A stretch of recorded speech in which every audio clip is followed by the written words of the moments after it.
And like Juju and Tyquan Thornton, that's not going to get it done. well, Rashee Rice is coming back.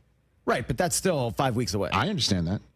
But you don't want to be 2-3, after those games. Again, like I said, the Chiefs looked like a wild card team, and the Chargers looked like a division winner. But just be careful. It's just one game. Oh, you're right at me when you say that? Be careful. Because I know you talk about this window's closing, or it's closed. They didn't look like a title team, but it's just week one. You don't want to overreact to week one. Correct. I mean, it's a preseason game, really, for most people. The two things I'm concerned about is Xavier Worthy's shoulder. To who's going to take the top of the defense off from Mahomes, because that's what they want to do. That's what they want to do, and they want to threaten the side that Quinion Mitchell's not on next week. That's what they want to do. Chiefs are home dogs against the Eagles. And I understand. Why not? Why not? They got blown out by this team, and they're the 0-1 team.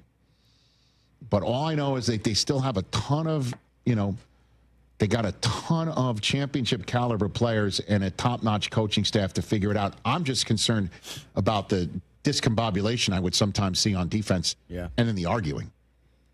There was a lot of talk at each other on that side of the ball that I was seeing on Friday night. Earlier that happens. It's part of. No, I know that, but not for all 60 minutes on the field. Herbert picked them apart, man. He did, and he played really well. And you look at him, and 1 week in, that was an MVP performance. 1 week. I understand. one week. We're back to wrap this show up on Disney Plus in a moment. We'll chat on ESPN Radio tomorrow.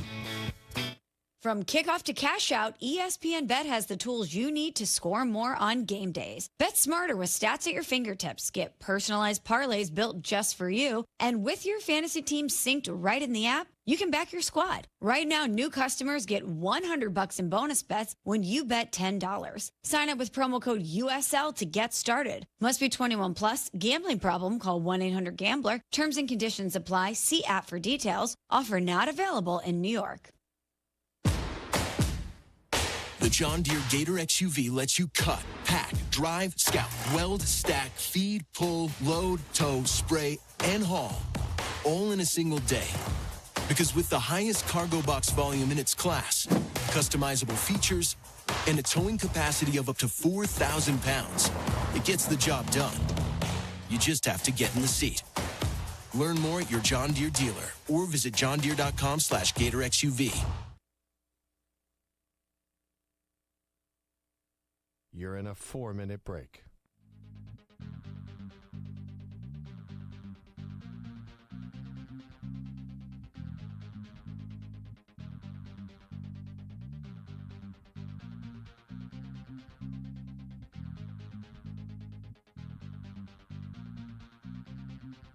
Three minutes remaining.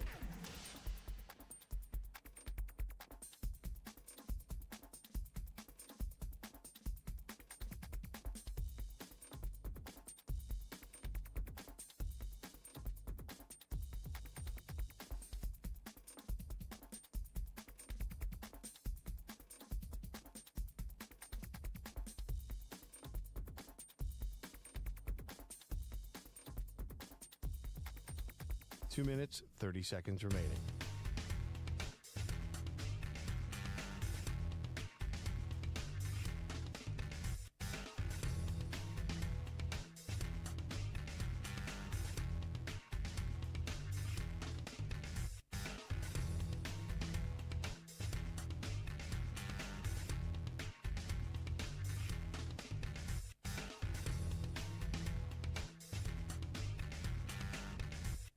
Two minutes remaining.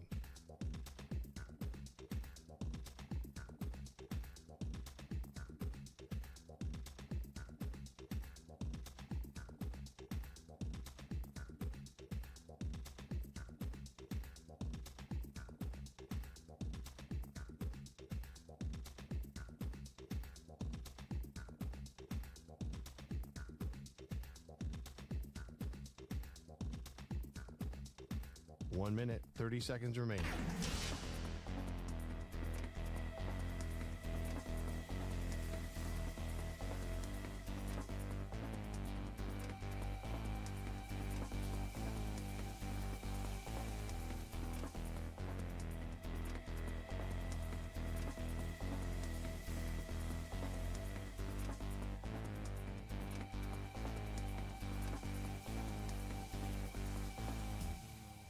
1 minute remaining.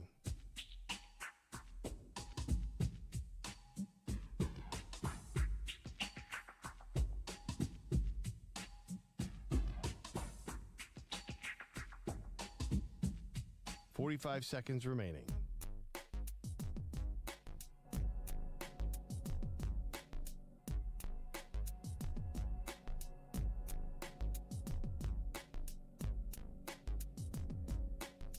"30 seconds remaining.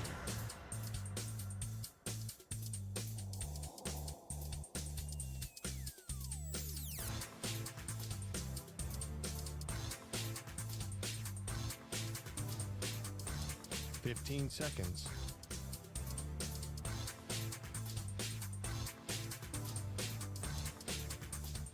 Break ends in 5 seconds.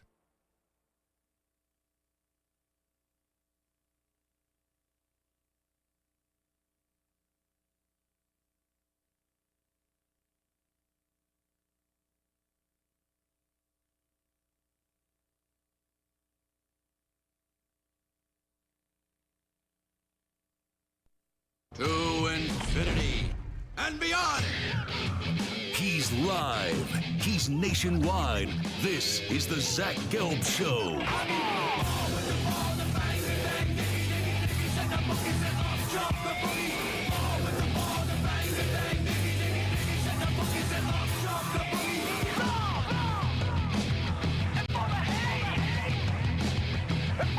Here's your host, Zach Gelb.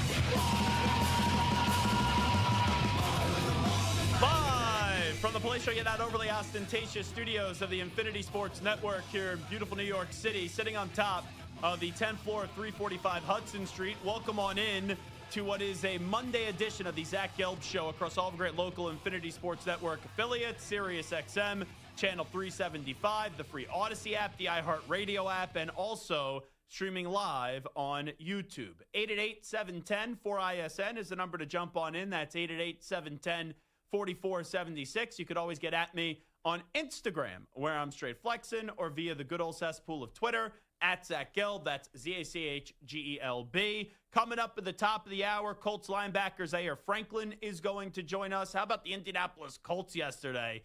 Just smacking, and I mean destroying, I mean squishing the fish that are the Miami Dolphins. And Mike McDaniel, time is ticking. Daniel Jones, is he elite? 888-710-4ISN.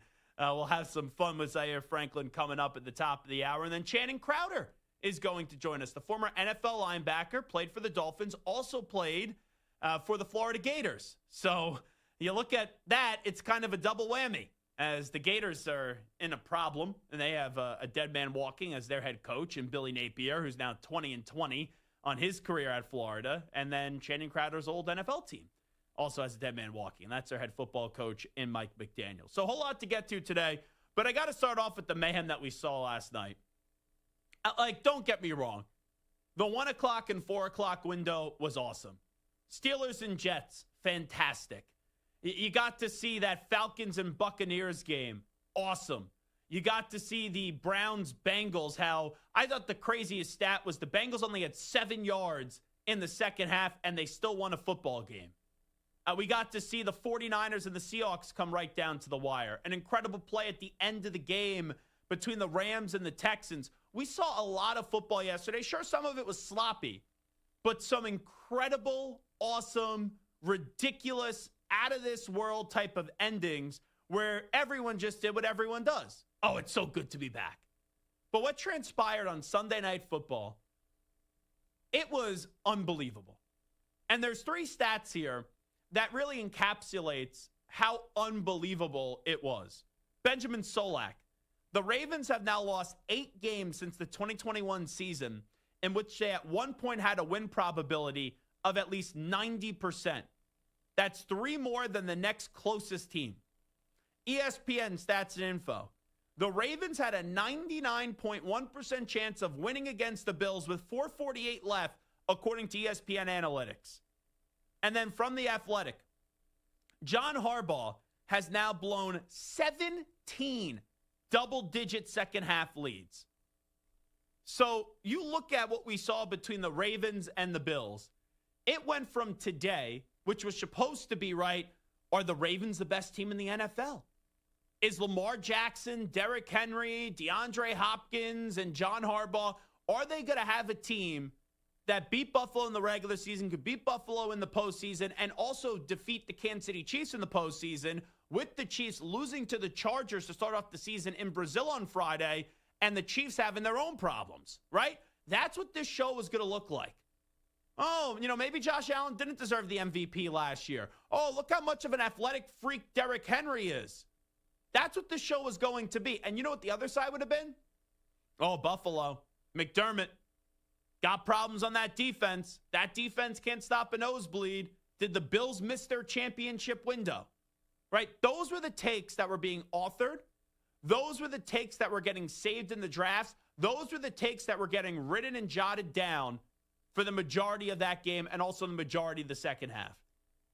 And then with 5 minutes to go, when you saw the Buffalo Bills trail by 15, did anyone think that the Bills were coming on back? Even when the Bills scored a touchdown and the Ravens got the ball back and it was a one-score game, you still didn't think the game was going to the favor of the Buffalo Bills.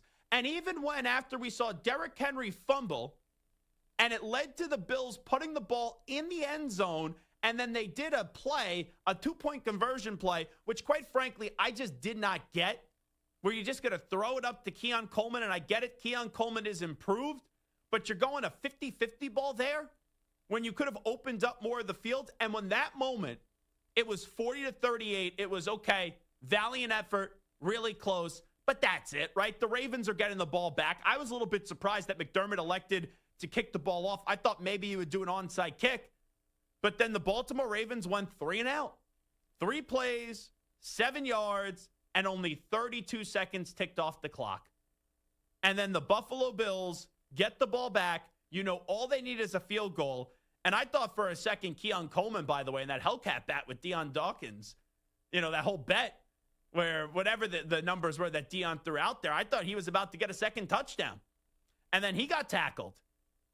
And that last play, or the last 2 plays, was a Josh Allen kneel down, and then you kind of do, okay, let's run the field goal unit onto the field as the clock is ticking so you get a last-second field goal. I don't know if people realize this in the moment.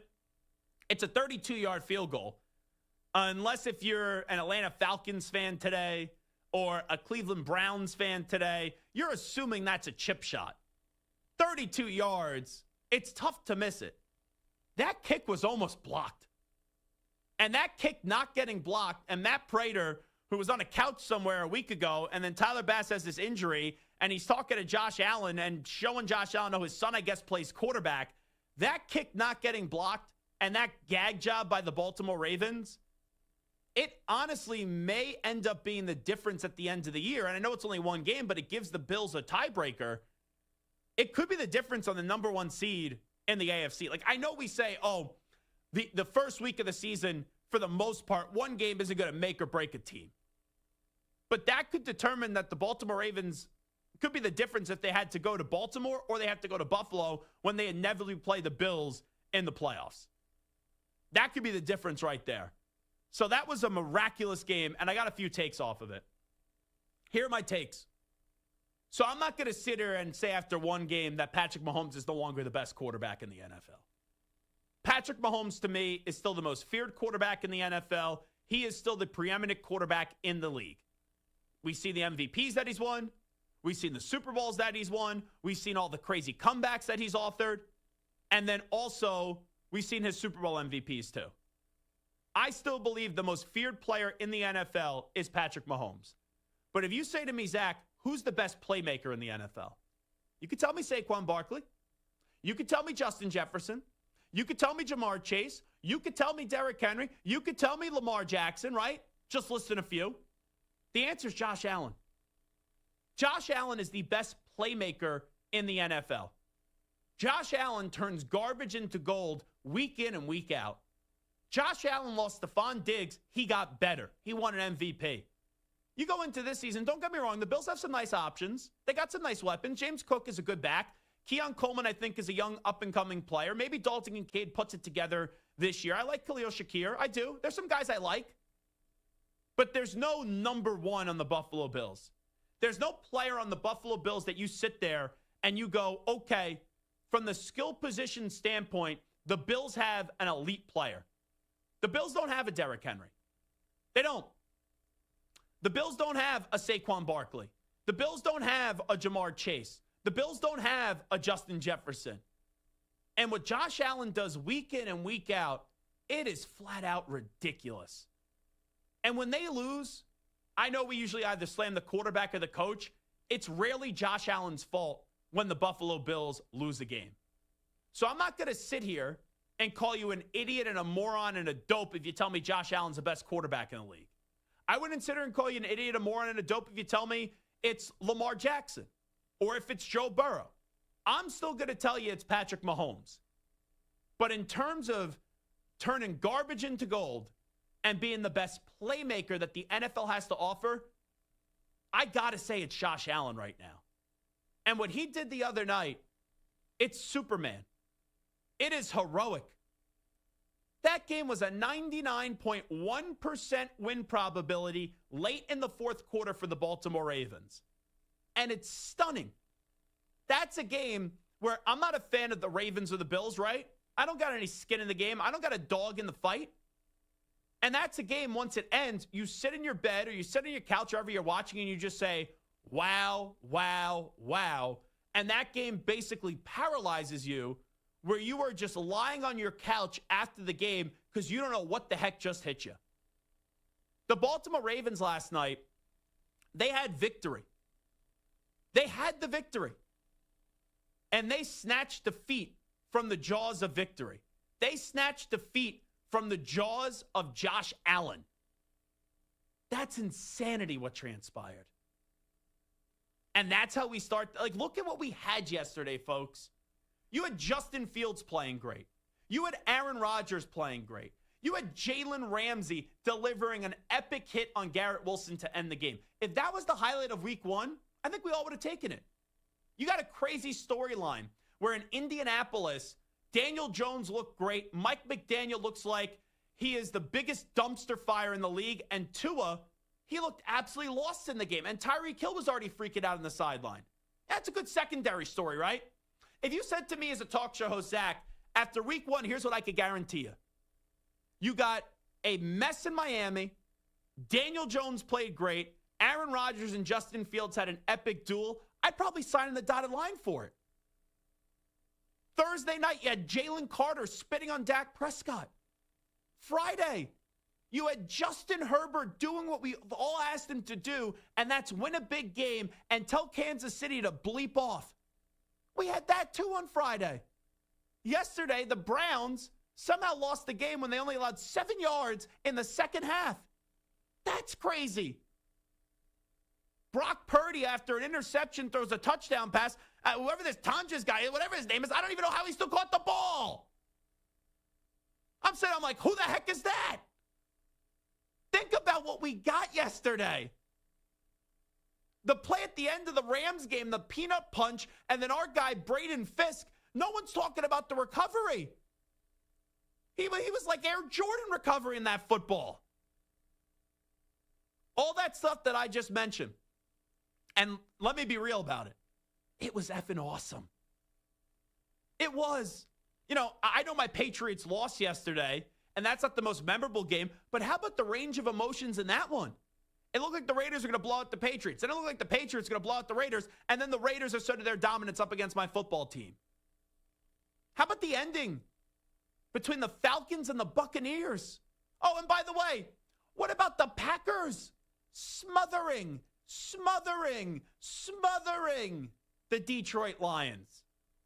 Think about what we saw on a football field yesterday. They all have stories. But you know what? All those storylines pale in comparison to two of the most entertaining players in the NFL dueling. And you have Lamar Jackson and Josh Allen with their supporting cast, whatever you may think about them. Derrick Henry running through you. That's what you had. And it looked like the Ravens were smacking around the Bills. And we were going to be slamming the Bills today. But in the final 5 minutes, something magical happened. Right? The great Bills fans, Bills Mafia. How much should we talk about the passion of Bills fans? They left the game. That's how over that game was. Bills Mafia said, let me go jump through a table because I'm disgusted by what I saw.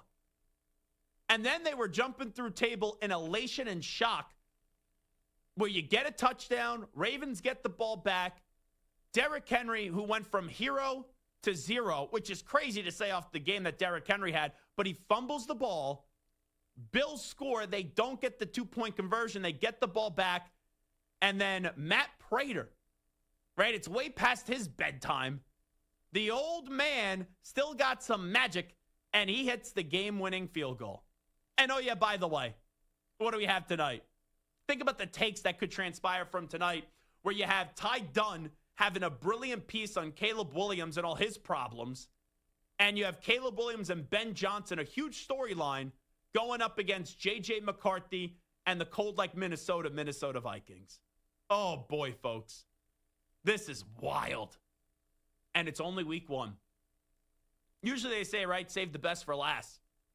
Well, if we're still living by that and dying by that, if this is just the beginning, we are in store for a beautiful, sensational, and unbelievable NFL season. So I look back at this Ravens-Bills game. Josh Allen right now is the best playmaker in the NFL. Not saying best quarterback. I still give the edge to Mahomes, but he's the best playmaker. And if you're a fan of the Baltimore Ravens today, you got to look at John Harbaugh. And I know John Harbaugh is a 2-time Super Bowl winning head coach. I know John Harbaugh has done some wonderful things in this league. Harbaugh's won 1 Super Bowl, excuse me. They've won 2 Super Bowls as an organization. But you're looking at Harbaugh, and you feel like you have a top 5 coach. But he's got a problem. 17 now games that they've blown like this. 17. Think about that. Win percentage, win probability of 99.1, and you couldn't get the job done. He's now blown 17 double-digit leads in in second half leads. It's crazy. And how they blew that one, it's almost something that you can't even describe. It's really crazy. It's nuts. It's ridiculous. But it's what makes the NFL so bleeping awesome, folks. So what a start. What a start we have in store for this NFL season, and we still got a game tonight, which I think is going to be awesome. And it's a game where there's a lot of intrigue when you look at Caleb Williams and you look at J.J. McCarthy. All righty, 16 past the hour. This is Zach Gelb Show on the Infinity Sports Network. If you want to jump on into the conversation, 888-710-4ISN, 888-710-4476. Do you think Josh Allen is the best playmaker in the NFL? That's the question that we're asking you. We're also discussing this crazy Bills-Ravens game, the wild comeback from the Buffalo Bills last night. When we come on back, the Pack are back, and the Bengals win, but it felt like a loss. So I'll ask you this. With the Packers smothering the Lions yesterday and the Bengals winning, but feeling like they lost that game with their uninspiring performance up against the Cleveland Browns, I'll ask you this question. Did the Lions and Bengals miss their Super Bowl window? And how much are you buying of the Green Bay Packers? We'll discuss that when the Zach Gelb Show continues after these short messages. The NFL season is rolling. Download the DraftKings Sportsbook app and use code GELB. That's code GELB, G-E-L-B, for new customers to get $200 in bonus bets instantly when you place your first $5 bet. Plus, you could be eligible to get over $200 off NFL Sunday Ticket subscription from YouTube and YouTube TV. In partnership with DraftKings, the crown is yours. Gambling problem? Call 1-800-GAMBLER. In New York, call 877-8-HOPE-NY or text HOPE-NY 467-369. In Connecticut, help is available for problem gambling. Call 888-789-7777 or visit ccpg.org. Please play responsibly on behalf of Boodle Casino and Resort, Kansas. Must be 21 plus. Age and eligibility varies by jurisdiction. Must be present in state where it is lawful to wager. Fees may apply in Illinois. Void in Ontario. Bonus bets are non-cash credits that expire 7 days after issuance. See sportsbook.draftkings.com/promos. NFL Sunday Ticket offers for new subscribers only and auto renews until canceled. Digital games and commercial use excluded. Blackout and other restrictions apply. Additional NFL Sunday Ticket terms at youtube.com/go/NFL Sunday Ticket/terms. Limited time offer, valid until September 29th, 2025.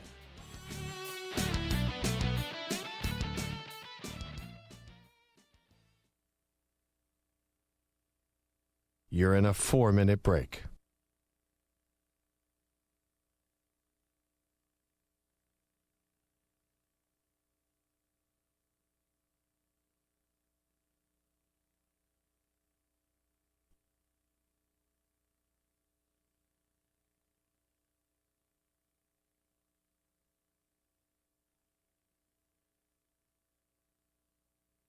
Three minutes, 30 seconds remaining.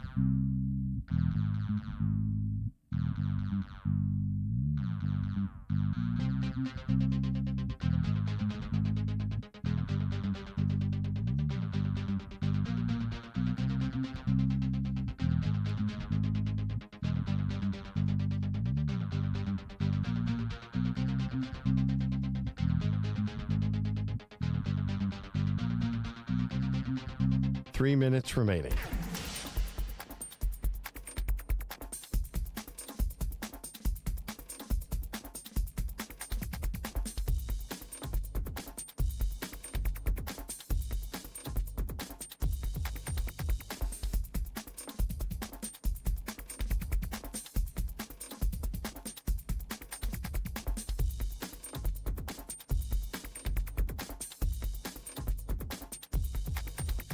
Two minutes, 30 seconds remaining.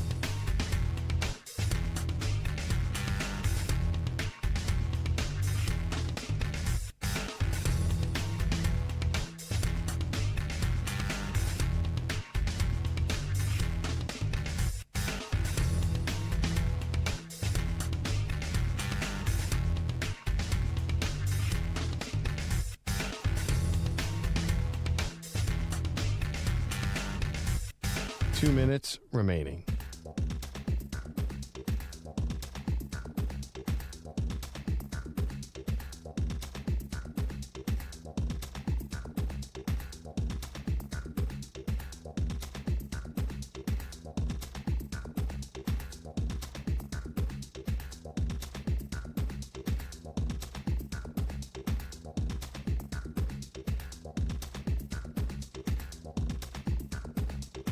One minute, 30 seconds remaining.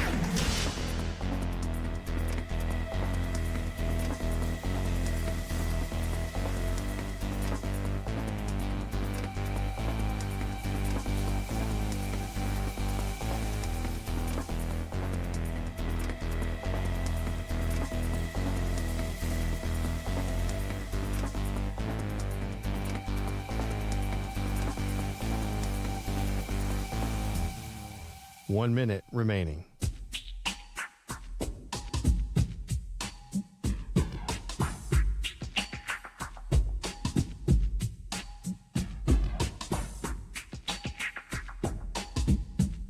Forty-five seconds remaining.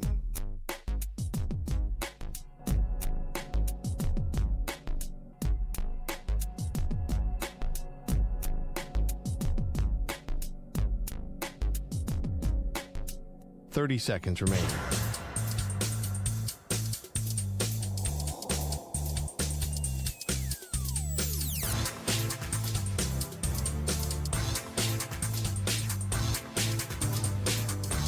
Fifteen seconds.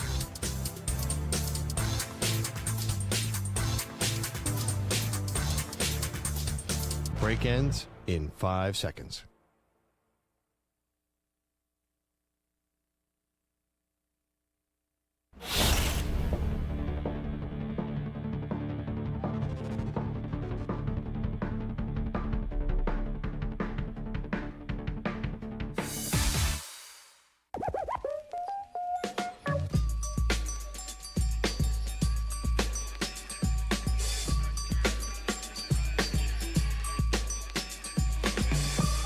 Listening to the Zach Gelb Show on the Infinity Sports Network. All right, we'll get to Lions and Packers in just a second. We will also chat about the Bengals and the Browns. But first, we're still reacting to that wild, epic, unbelievable comeback as the Buffalo Bills, they snatch victory from the jaws of defeat. And how the Ravens lost that game up 15 with 5 minutes to go is still stunning. And it totally just changed the entire direction of the narrative today in the NFL. 888-710-4ISN, 888-710-4476. Our guy Rob in Connecticut, he wants to chime in on the Buffalo Bills' amazing comeback up against the Baltimore Ravens. Rob, good to hear from you. I know it's been a while. How you been? Zach, I'm doing very well. You know, I took the off season, and now football is back, baby. I heard you on the show the other night with Bart. You know, I'm kicking my legs, stretching them out with Carlos with the K, you know, hands behind the head, enjoying the victory from last night. I enjoyed listening to you with Bart the other night. But, you know, last night was it was surprising. Even before that game even happened, people were asking me about how I felt about the game. And I said, you know, it's going to come down to one mistake.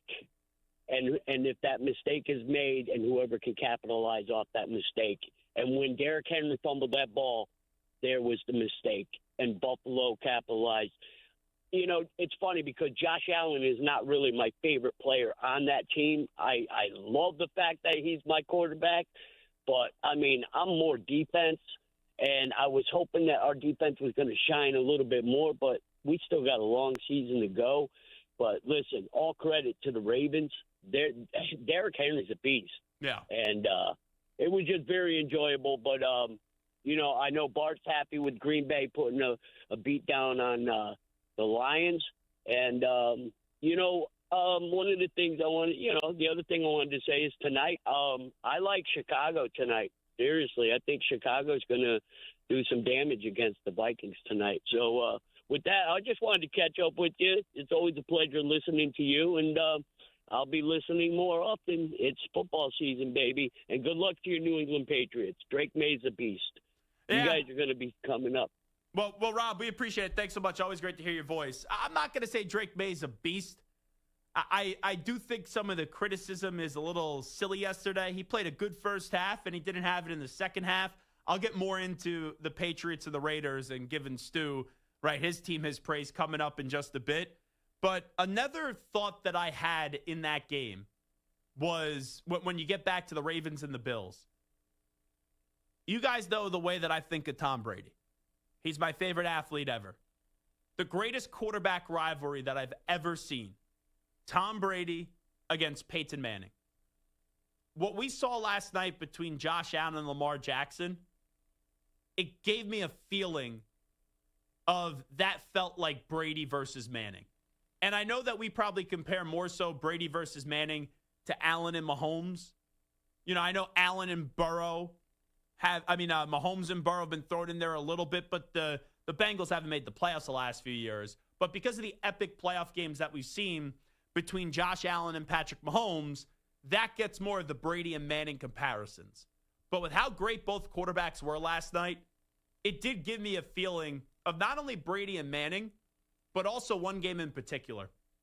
There was a Sunday night game years ago, and the Pats are down 24-0. I want to say I think it was in Peyton Manning's first year with the Broncos. I may be wrong on that. But Wes Welker, I'm pretty sure Wes Welker was just on the Broncos because he muffed the punt at the end. But the Pats are up 20 or down 24-0, and they came back and won. Now, it was a longer comeback through the game, but that, I can't believe what I just saw moment between two great quarterbacks transpired in a similar way that last night we saw, I can't believe it with it being 15, but with only 5 minutes or, 4:41, whatever it was to go. Seeing that moment play out between Josh Allen and Lamar gave me a little feeling of Brady and Manning last night. 888-710-4ISN, 888-710-4476.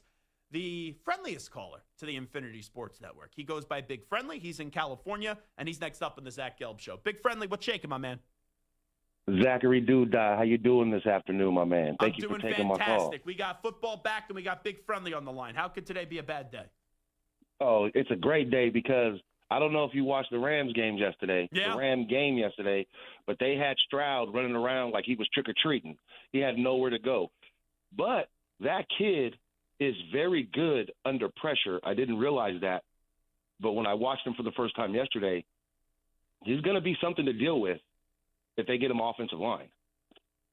Yeah, and they traded Tunsil this offseason, and I know a lot of Texans fans were of the line of thinking that they were good to get rid of Laramie Tunsil because of the fact of how many penalties he had last year, and there were some work ethic concerns. Here's the thing where I struggle with the Texans. C.J. Stroud was good in college. I never thought he was great. But in year one, he was great in the NFL and took that organization from the outhouse to the penthouse. Last year, he still made the postseason, and they still won a postseason game. But it didn't feel the same. So here's what I'm saying. I'm not saying C.J. Stroud's a bad quarterback. I still think C.J. Stroud is like the 8th or the 9th best quarterback in the – he's a top 10 quarterback. But the question is, are you just a good quarterback or are you a great quarterback? And that's the challenge to C.J. Stroud this year. Can he do more than what we've already seen him do in the NFL, which is make the postseason back-to-back years and have back-to-back years in which he won a playoff game? Now, my only question is, are we now? I agree with what you're saying. He did have a great rookie year. Last year was good. This year it just started, so we can't. Time will tell. But I would say I'm very critical of coaches and game management and being spoiled with McVay for the last few years, watching him try to put us in the best position. I try to figure, but the best stat yesterday, Zachary, the best stat, Jimmy G didn't sniff the field. So that was the best stat from yesterday. Okay? Yo boy held that clipboard like the beautiful man he is. Mm-hmm. But I think the Texans have a great team, but like you, that's what I'm critical of. How do you get rid of the best offensive linemen and you guys don't do like Chicago, invest to protect your best asset? Yeah. And on that, Zachary, you know you're the man. I got to get back to work. You got it, Big Friendly. I'll also say this, and I think this should not be lost. Let's give credit to the Rams' defense, right? Usually what do? We talk offense, right? We talk head coaches. We talk quarterbacks. That's what we usually do. Think about what the Rams have done. The Rams lost Aaron Donald a year ago. Did they miss him last season? Aaron Donald, one of the greatest defensive players of all time. Did the Rams not win a Super Bowl last year because they didn't have Aaron Donald? The answer is no. Look how quickly Mr. F them picks, even though he used his draft picks, and Sean McVay have quickly replaced Aaron Donald with a team effort. Young, Turner, Verse, and maybe the most underrated player, one of the more underrated players in the league, in Braden Fisk. That defense was awesome. Awesome yesterday. So I know you could sit there and slam Stroud. Or you could say other things and you could give praise to offense, even though this was an offensive game. Let's give the Rams defense credit. Because losing a player like that could derail an organization. And you could be looking to replace that player for 20 years. As a team, they have already replaced Aaron Donald by adding more depth to that defense. 888-710-4ISN, 888-710-4476. Let's go to Tom in Myrtle Beach next up on the Infinity Sports Network. Tom, what do you got for me? Yeah, I want to talk about the Ravens-Bills. I got a question for you. Do you think that Lamar Jackson would have been able to lead the same kind of comeback that Josh Allen did? I mean, is that in his history? Is that in his repertoire?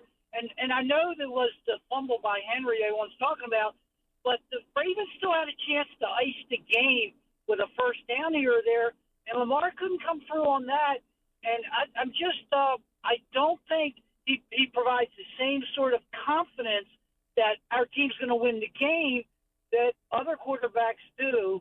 I can't quantify that with games here and there, but I just kind of have that overall impression of that. So I'm curious what you think about that. Yeah, I don't sit there last night and look and say, hey, blame Lamar Jackson. You know, if you want to look at the Bills playoff game against the Ravens the first time where he threw that pick six to Taron Johnson before he got concussed, you could blame Lamar there. Last year, they didn't lose the playoff game because of Lamar Jackson. They lost the playoff game because Mark Andrews couldn't catch the football at the end. And you know what? Last night, I can't sit there and really crush Lamar Jackson whatsoever. Derrick Henry fumbling the football was a problem. I get it. The Bills end up getting a touchdown. They don't get the 2-point conversion. They still have the 2-point victory. You got to go get a first down there. First down, Derrick Henry only got a yard. Second down, Zay Flowers got none. And then Lamar finds DeAndre Hopkins and only got 6, and they ended up punting the football. It's just not a game last night that I could say, oh, Lamar couldn't have won that. And also, I'm not going to sit here and say, oh, if the Ravens are down 15, that Lamar, who is one of the more entertaining players in the league and is easily a top 3 quarterback, I'm not going to sit here and say that Lamar could not have led that comeback as well. I think it's more of a coaching issue now. 17 times in the second half, and you have a double-digit leads under Harbaugh, and you lose that game, I got to put that more on the coaching, and then also Derrick Henry dropping the ball. All righty, real quickly. Lions and Packers, Bengals and Browns. I don't think it's crazy to say that the Packers made the biggest statement yesterday. Because the Packers have been in a spot, they've been a good team. They've been a good team since they lost Aaron Rodgers, right? Jordan Love, that first season that he was starting, he got them to the divisional round to the postseason and won a playoff game, smothered Dallas. Last year, they lose to the soon-to-be Super Bowl champion in the Philadelphia Eagles. But getting Micah Parsons, even though Micah hasn't really won anything in this league, hasn't won a Super Bowl, hasn't been to an NFC championship game, that's a move that ups the ante. That's a move that raises the standard that makes me say the Packer back. Now, I'm not going to sit here and say after 1 week the Packers have won the division. The Lions can still win that division. Minnesota, who plays tonight up against the Bears, Minnesota can still win that division. But what Green Bay did was they didn't only beat the Lions. They said to the Lions, your time, at least for now, we're going to make you think if it's over. We're at least going to shock that and put that fear in you. Because look at what Micah Parsons did. And I thought he was crazy for doing it. Called the Lions gimmicky. Said, oh, they can't just line us up and beat them. And he talked that. It kind of reminds me a little bit of what Thomas Castellanos did. Now, Micah Parsons obviously a lot bigger name player than Thomas Castellanos. But he talked that crap before the Alabama game, and he backed it up. Micah Parsons, not even 100% healthy, talked that crap and backed it up. And now it at least makes you say, oh, are the Lions in trouble? Don't have Ben Johnson anymore. Don't have Aaron Glenn anymore. Did they miss their window? It creates the question. And you also look at the Bengals and Browns yesterday. The Bengals won, right? You'd rather be the Bengals today than the Lions. At least you won the game. Now, if the Bengals are playing the Ravens yesterday, they don't win that game. If the Bengals are playing the Steelers yesterday, they don't win that game. And the Bengals, they had this monkey on their back on week 1. And I thought for a second they were going to lose that game and back-to-back years kill me in my survivor pool right out of the gate to start the season like they did last year with the Patriots. And then this year, it looked like it was happening that way with the Browns. The Bengals got lucky to win. Now, the Bengals defensively, they were better than what I thought. I'm not going to sit here and say the Bengals defense is awesome, though. And offensively, they just weren't good, which that's the shocking part to me. And if the shocking part is, oh, the Bengals offense wasn't good, their offense is going to be a lot better, and it's going to be an elite offense as the season does go on. But I sit here and I say this. Joe Burrow, who got drilled yesterday by Myles Garrett. Jared Goff, right, that offense was anemic yesterday up against the Green Bay Packers. They made that Packers defense look like the 85 Bears, the early 2000 Ravens, right, the Purple People Eaters. They made them look like the Steel Curtain, for crying out loud. The Lions and Bengals have been close. The Lions the last 2 years, right? NFC Championship game, gagged away the lead. Number 1 seed, couldn't get out of, off the bye and get a victory to get back to the NFC Championship game. The Bengals are chasing getting back to a Super Bowl. They got there. They lost. Then the following year, they lose the AFC Championship game and have been back to the postseason since. The Lions have the better roster. The Bengals have a ton of talent on the offensive side of the ball. I'll just ask this question. Did those two teams miss their Super Bowl window? Because right now, as I sit here, I don't think the Bengals are going to the Super Bowl this year. I didn't feel that way going into the season. They got to make the playoffs. I don't think they're going to win a Super Bowl. I don't think the Bengals in a big game are beating the Ravens. I don't think they're beating the Bills, and I don't think they're beating the Kansas City Chiefs with the way that things are currently designed, even with the Chiefs struggling out of the gate week 1. And then you look at the Lions, tougher division now.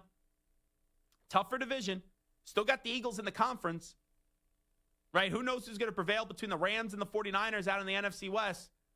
And the Commanders are playing well going back to last year. That NFC is tougher.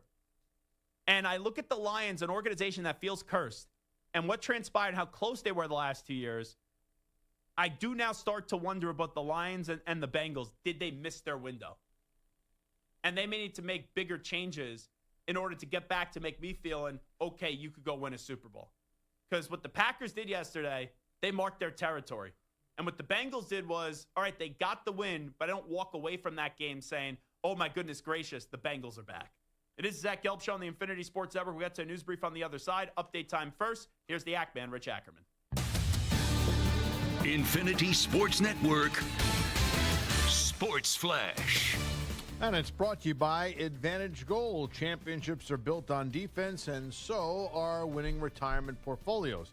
Call Advantage Gold today to 800-900-8000 and see how gold and silver can help protect and secure your retirement. Week 1 comes to a close. The good matchup of NFC North foes with the Bears hosting the Vikings. It's also a matchup of quarterbacks taken in the first round of the 2024 draft. Caleb Williams has had an up and down rookie year, while J.J. McCarthy sat out last year with a knee injury. He makes his NFL debut tonight, and it comes where he grew up. First time I was there, and I think it was against the Vikings, and the Vikings won. So, it was just really cool to be from there, but at the end of the day, it's all about, executing football plays and going out there and doing my job.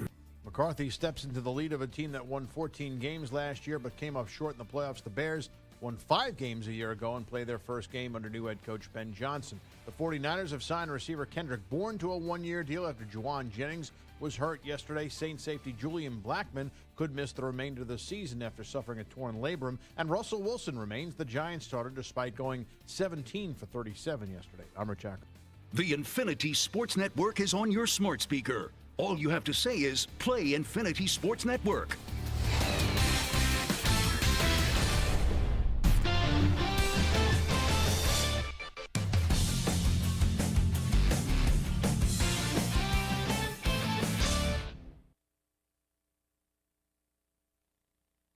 You're in a 5-minute break.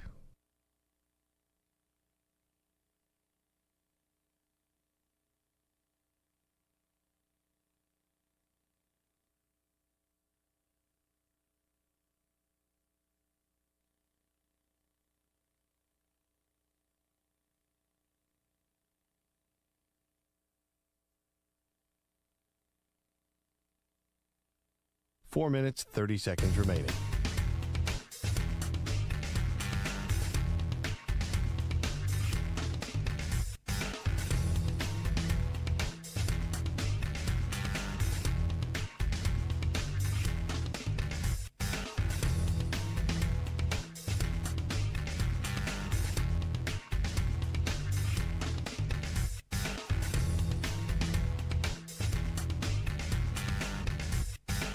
Four minutes remaining.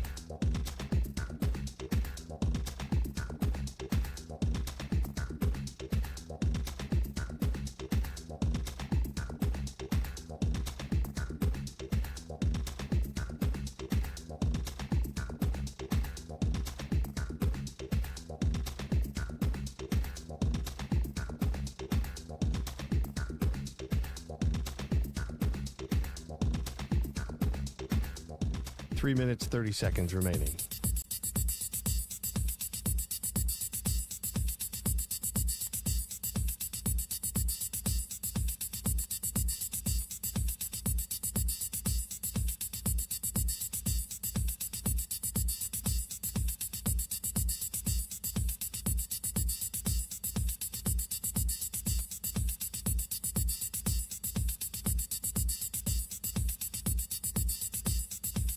Three minutes remaining.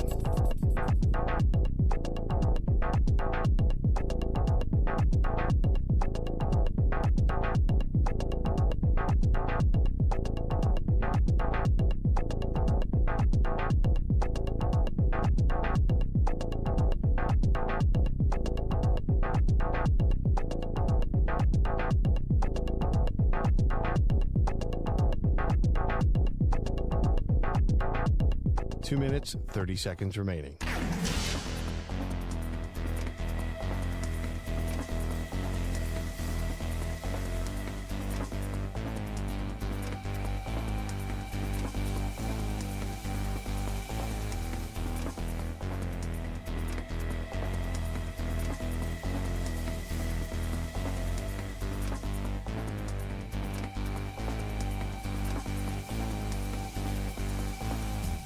Two minutes remaining.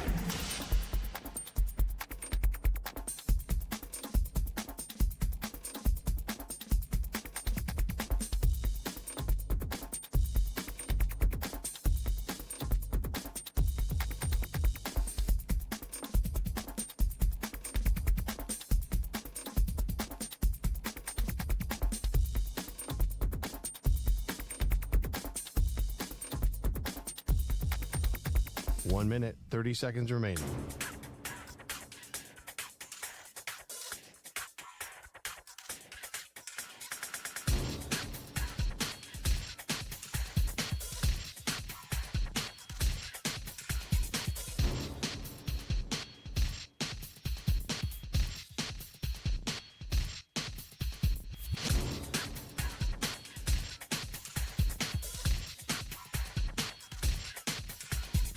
One minute remaining.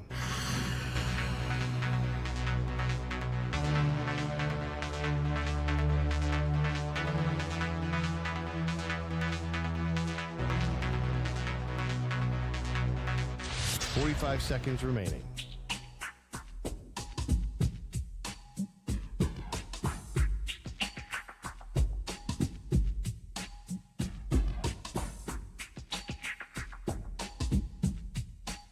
Seconds remaining.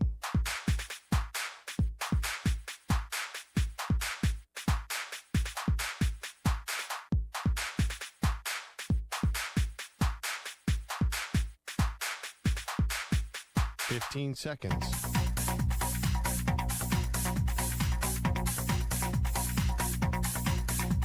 Break ends in 5 seconds.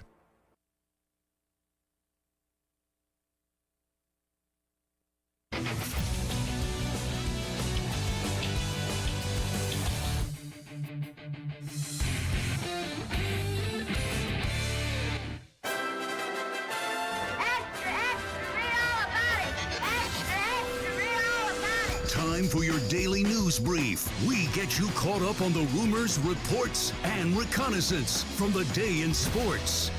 All right, it's time to Ask the Pros. You, the listener, gets to ask us a question brought to you by O'Reilly Auto Parts. Simply tweet your question at INF Sportsnet or at Zach Gelb using the hashtag #AskThePros. Be listening later in the show. We might answer your question. Think O'Reilly Auto Parts for all your car care needs. Get guaranteed low prices and excellent customer service from the professional parts people at O'Reilly Auto Parts. O'Reilly Auto Parts. Let's start off with Josh Allen and the team's mentality up against the Baltimore Ravens, which led to their epic comeback.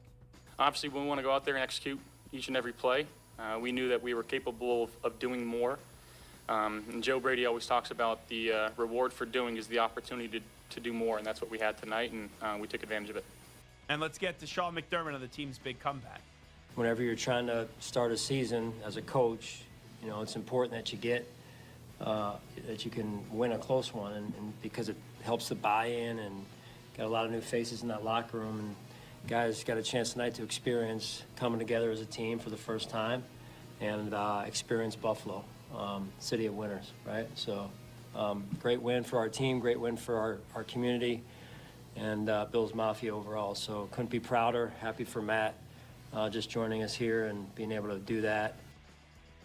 I hate to crush the coach when they win a game like that. How can you call Buffalo the city of winners when you guys have never won a Super Bowl? I hate to be that dude. I'm not taking anything away from what the Bills did last night. It was an insane comeback. But I am laughing a little bit by how much McDermott tries to tell you the perception of Buffalo is changing when the whole goal this year is you either win the Super Bowl or it's a disaster season for the Buffalo Bills. Here is Lamar Jackson. There was an incident in this game, and the NFL has since banned this fan, and the Bills have banned this fan, where the Ravens are running back on their sideline, and they're close to the fans, and a Bills fan shoves DeAndre Hopkins, shoves Lamar Jackson, and Lamar Jackson shoved back the fan. Here's what Lamar had to say. I seen him slap D-Hop, but I wasn't really. He slapped me, and he talking, so I just forgot where I was for a little bit, but you gotta think in those situations. We got security out there, let security handle it, but I just let my emotion get the best of me, but hopefully it don't happen again. I learned from that. It's a weird spot because the fan is the one that is at fault, and he's the a-hole. But as a player, you can't react back. But if someone slapped me in the head, what is the natural instinct? What's that? It's just slap him back. So I'm not going to crush Lamar for that. Derrick Henry takes blame for the loss because of the fumble that he had that really turned the game around. First of all, I got to take care of the ball. Tell my teammates at the game, but the ball's on me. I own it like a man. We've been taking care of the ball since we got back. It's a big emphasis, especially in our room at running back, taking care of the ball, keeping it high and tight. Got like a days ago, and they made a play, but I put the ball on me. But I take care of the ball if I be in a different situation. You know, it's wild that a player had 18 carries for 169 yards and 2 touchdowns, and you could still say, oh, yeah, he was the reason why they lost the game. And it's true. Him fumbling that football, that turned the entire momentum of the game back. Now, if you want to get technical, the Bills scored. They didn't get the 2-point conversion off of that. The defense for Buffalo made another stop. They had other opportunities, and they go to Henry right out of the gate on that drive, and he did nothing pretty much in that one handoff. Let's go to Tua Tagovailoa. Zaire Franklin's going to join us from the Colts. The Colts just dominated the Dolphins yesterday. Tua had a bunch of turnovers, and Tua got a little testy with the media when talking about the turnovers. Part of the game, like you obviously don't want to turn it over. I thought that was a wild comment that I turned the ball over in bunches. That's crazy. It just so happened that's what happened today. Like, it was what it was. We got to move forward from that. You know, can't make those same mistakes, and just move on from it. And this is what happens when you have a guy running the ship in Mike McDaniel, who is not supposed to be running the ship. I'm sorry. He has no control of that locker room. You have Tyreek with his antics on the sideline. You got Mike McDaniel, quarterback, and Tua Tagovailoa going at it with reporters over. Like, you played bad. Just own it. Don't make excuses. When you play, just say, hey, I was terrible today. And you got to keep it moving. But when you start to say, oh, like in bunches and all this stuff, you take offense to it, it just makes you look like as if you're a quarterback that's not taking accountability. Here is Micah Parsons on getting his first sack as a Green Bay Packer. Bro, I really had to hunt. Like, I kept telling myself, we got to keep hunting. It's the process, the long game. Just keep coming close sucks, but to finally just get it and just get that relief. But now I just got to work on just increasing my stamina and be able to go on for longer periods of time so that way, you know, they don't score at the end, we get the egg. And then let's go to Aaron Rodgers on beating the Jets. You spoke about the meeting with Aaron Glenn on McAfee a few months ago. Beating him, is there significance in that since he basically told you to your face that he didn't think you were right for that team? Yes, that's what he did. So there's significance in beating him for you? I was happy to beat everybody associated with the Jets. It's weird that Rodgers thinks he's the victim here. I'm not saying you don't use that as motivation. They moved on from you. You wanted to leave, though. Let's not forget about that. You won, so you could say what you want, but I think this idea that Aaron Rodgers got the short end of the stick in New York, that doesn't really make sense to me because they did everything that you asked for when you were the quarterback of the Jets. Let's go to Joe Burrow and finally getting a victory in Week 1. We'll take it. We'll take it. Anytime you can win like this, you kind of steal one. So we stole one today, and we're going to have to do better. Great start to the season. You know, great confidence builder for our team. Obviously, just like we want to improve, they're going to want to improve too on certain things. That's NFL football. So we'll watch the tape and we'll get better. Don't get me wrong. You'll take it. You'd rather win than lose, especially to the Browns, but I don't feel great about the Bengals after watching that one yesterday. Let's go to Dan Campbell. His team got smacked by the Pack. Dan Campbell overcoming a terrible Week 1 loss now. It's like I told them, let's clean up the tape.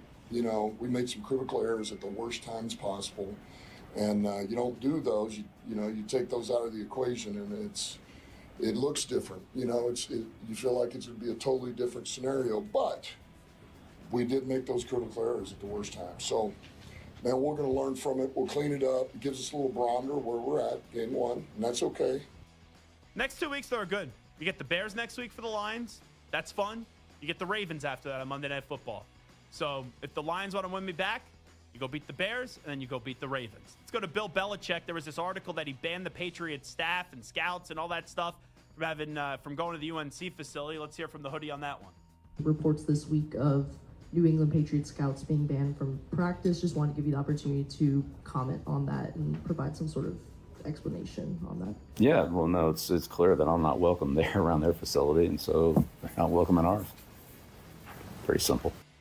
Here's the problem with that.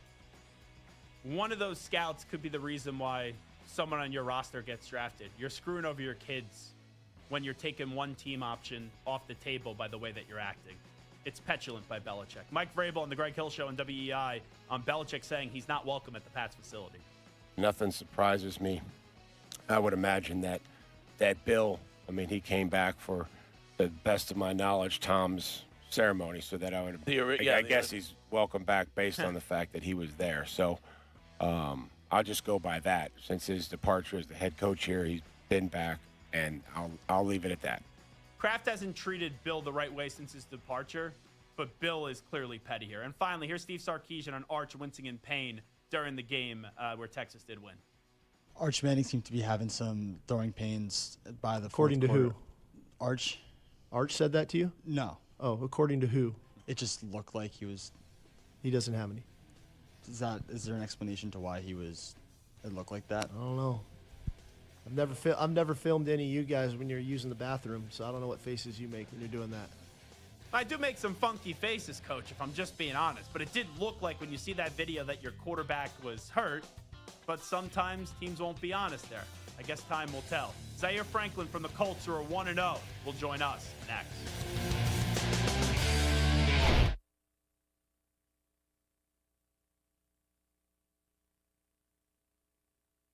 You're in a 5-minute break.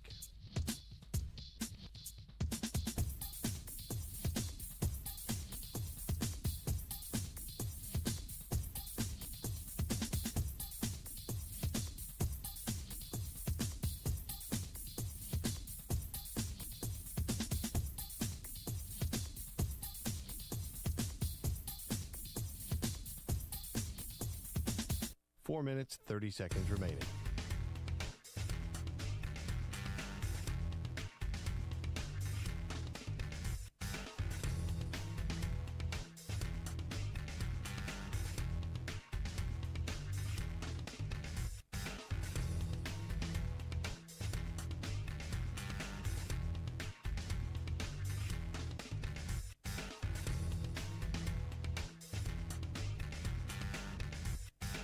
Four minutes remaining.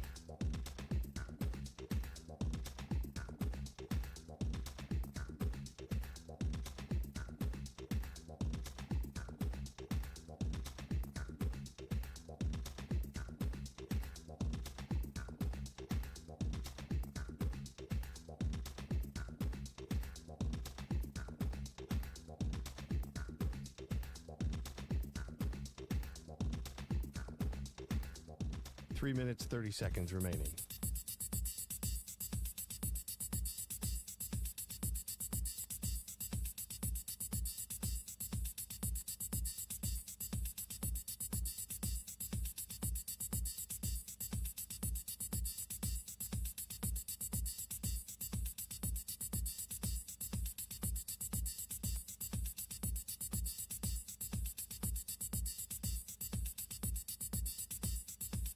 Three minutes remaining.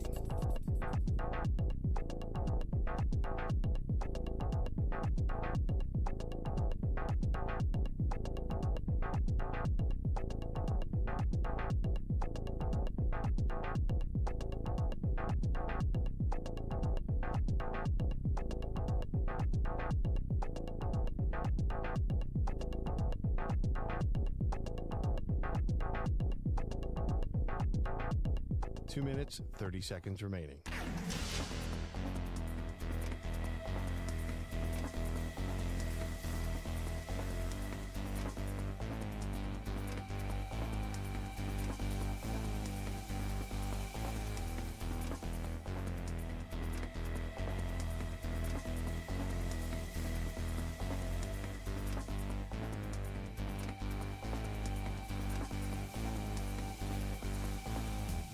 Two minutes remaining.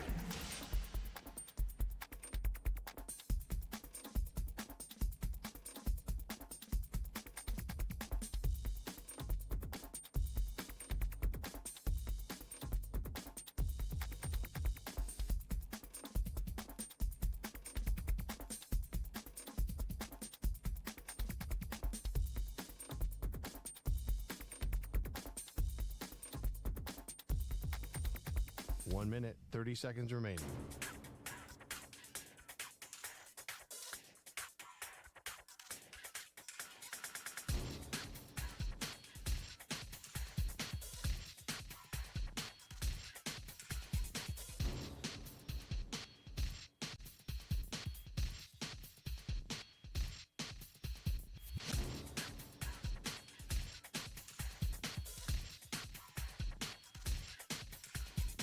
One minute remaining.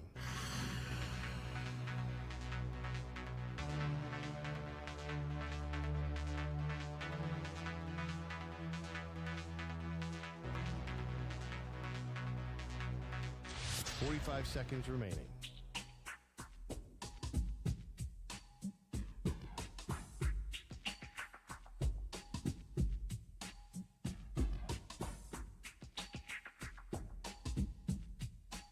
Seconds remaining.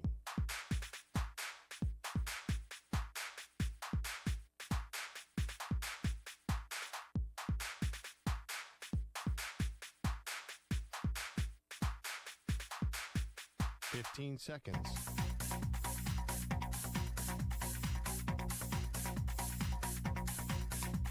Break ends in 5 seconds.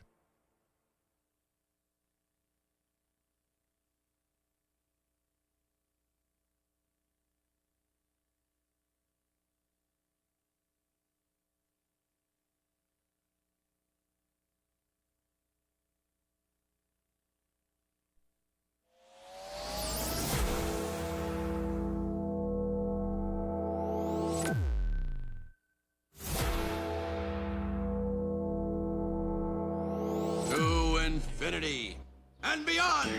He's live. He's nationwide. This is the Zach Gelb Show. Alrighty, welcome back in. Hour number 2 of our radio program. It is the Zach Gelb Show, coast to coast on the Infinity Sports Network. Channing Crowder is going to stop by at 5 p.m. Eastern Time. So looking forward to our conversation with Channing Crowder. And also, we should have Zaire Franklin coming up from the Indianapolis Colts momentarily. A lot cooking yesterday in the NFL after what was just a wild first Sunday. And that will lead into, obviously, a game that's supposed to be epic tonight and create a lot of questions going in tonight with Ben Johnson making his debut as an NFL head coach.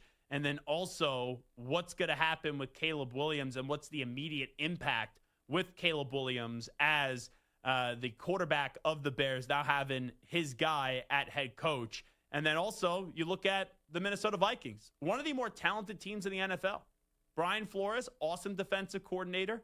You then glance on the offense side of the ball. You got Justin Jefferson. I know Addison spent the first 3 games of the season. Aaron Jones, Mason in the backfield. You look at that team, Adam Thielen now back with the Vikings. It's all about what is J.J. McCarthy going to do.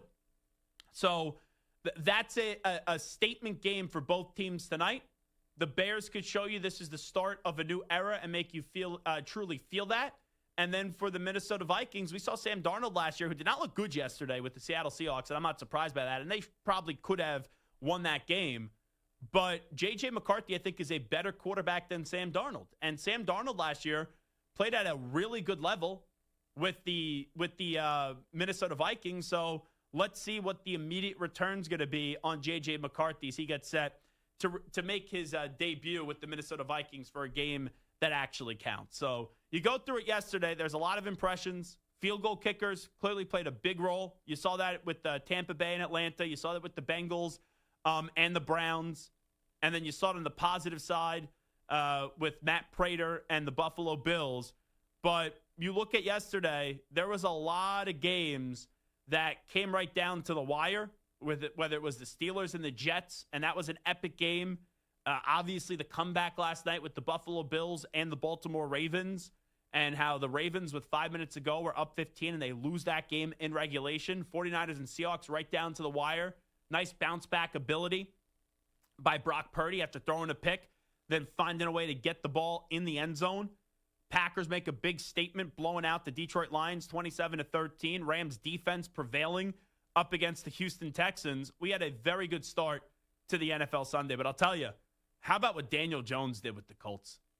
That's a game where it wasn't a good game because that game was pretty much over at halftime. What was it, 20-0 at halftime?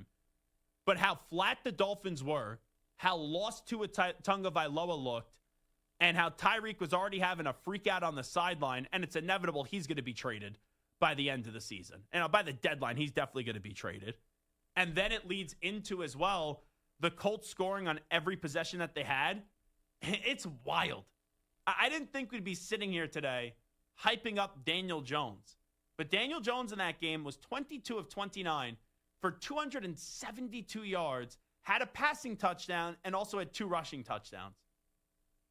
And I walked into the season with the Colts, and I told you they got Jonathan Taylor. They got Michael Pittman Jr. I thought it was criminal that Tyler Warren was still available to get drafted by the Colts with the 14th overall pick. They got some talent there. But the question becomes, can INDY, right? Can Indy, can the Colts, can they get the production out of Daniel Jones? And even though I don't think Daniel Jones is a great quarterback, you could already tell that team believes more in Daniel Jones than they ever did with Anthony Richardson. But the Dolphins look lost. I don't want to bury the lead, and obviously we'll hopefully talk and connect with Zaire Franklin in just a bit. I don't want to bury the lead in terms of not giving the Colts their praise, right, and their credit. But how lost the Dolphins looked. And I talked about this all summer. I don't trust McDaniel. He's always given me the coaching ick. Tua Tagovailoa is a good quarterback, not a great quarterback. He played horribly yesterday. And they got some talent in Miami. But you look at the Dolphins, I didn't think they were going to be a playoff team. But even with all the bashing that I did of the Dolphins before the start of the season, I looked at their schedule to start the season. You're at Indianapolis. You got the Patriots. You're at Buffalo. You have the Jets. And you're at the Panthers. Those first 5 games, there's only one game where the Dolphins said, oh, you probably can't win. And that was the Bills. Not all the other games that they were gimmies and that you were expected to win, but you had a chance. The Dolphins had a chance to shut up everyone, right? And it would only have been for 1 week. But they just got smashed over and over again, and deservedly so they got smashed in this offseason. And there was a great feeling of negativity with the Dolphins.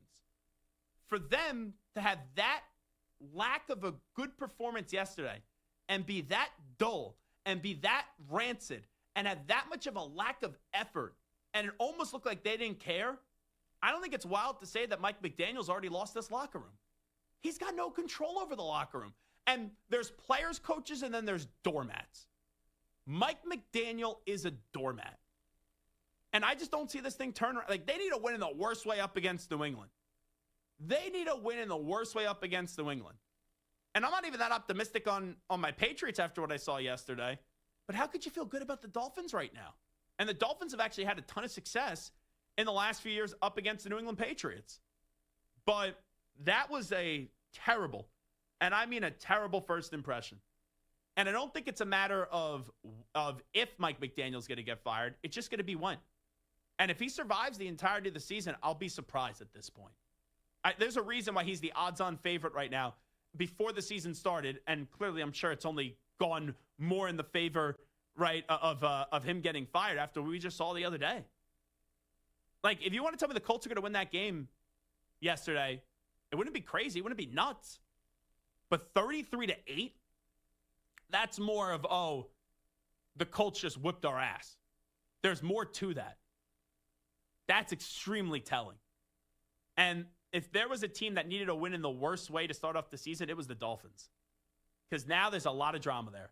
You got a quarterback who's extremely controversial in what people view him. You have a wide receiver who clearly doesn't want to be there anymore in Tyreek Hill. And you have a coach that's just not equipped to handle a press conference. When he speaks, he sounds lost. And all those jokes, oh, it's a great day. It's another day closer to death. Oh, real funny. Hilarious. It's all good when you're winning.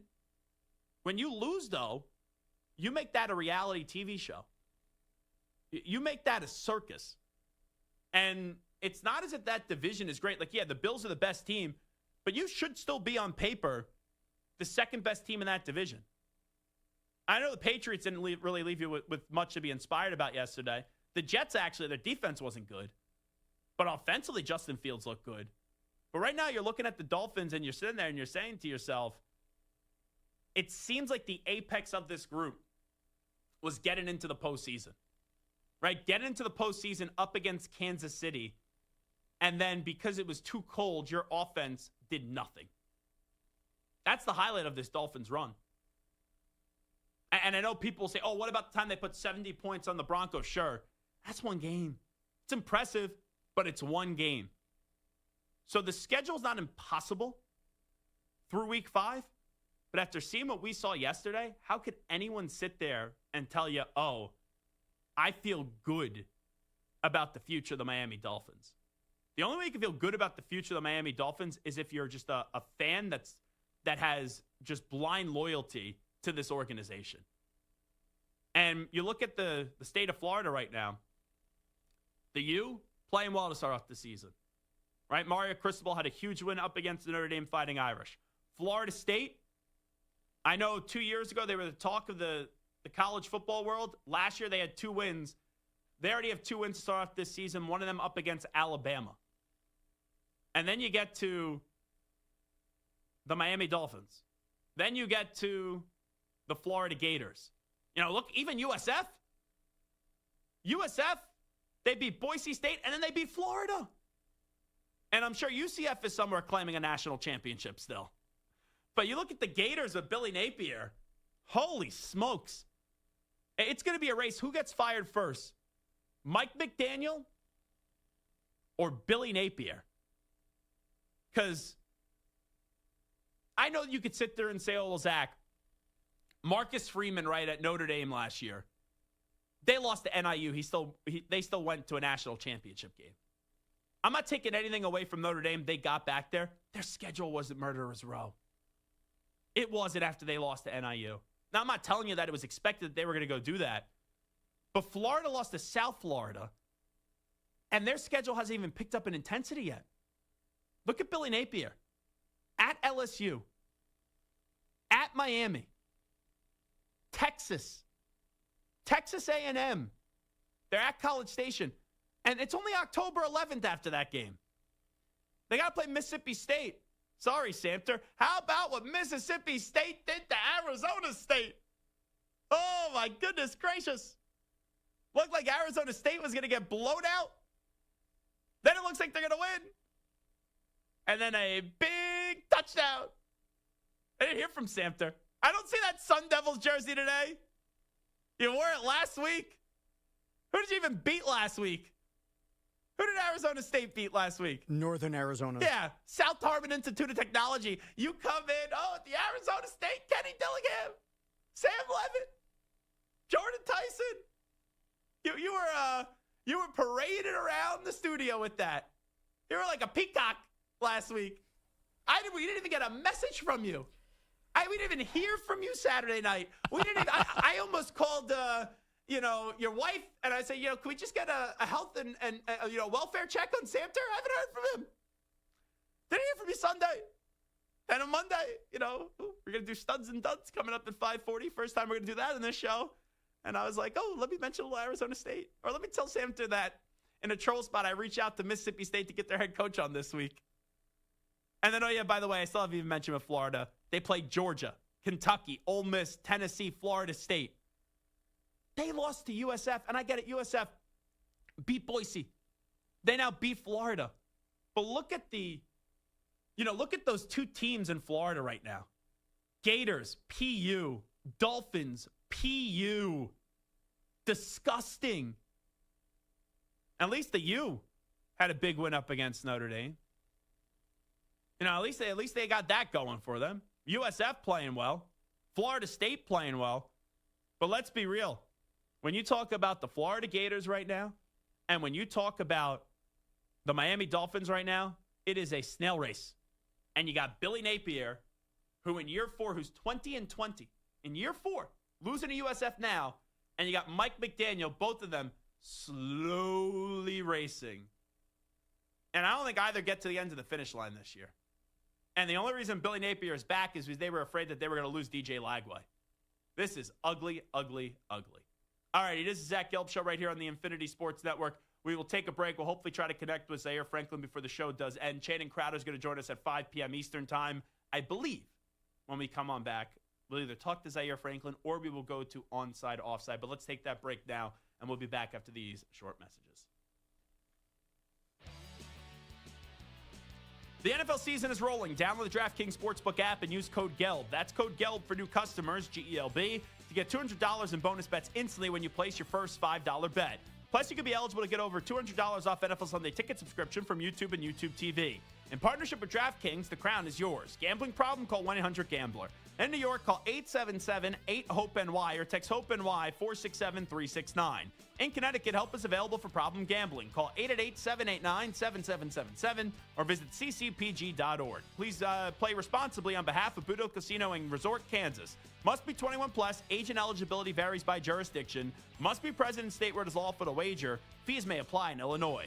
Void in Ontario. Bonus bets are non-cash credits that expire 7 days after issuance. See sportsbook.draftkings.com/promos. NFL Sunday ticket offer for new subscribers only, and auto renews until canceled. Digital games and commercial use excluded. Blackout and other restrictions apply. Additional NFL Sunday ticket terms at youtube.com/go/NFL Sunday ticket/terms. Limited time offer valid until September 29th, 2025.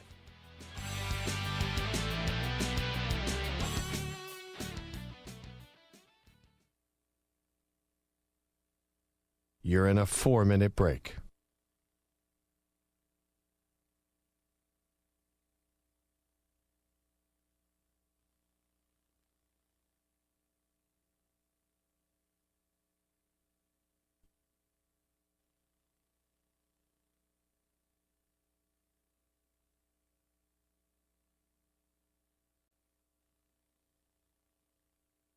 Three minutes, 30 seconds remaining.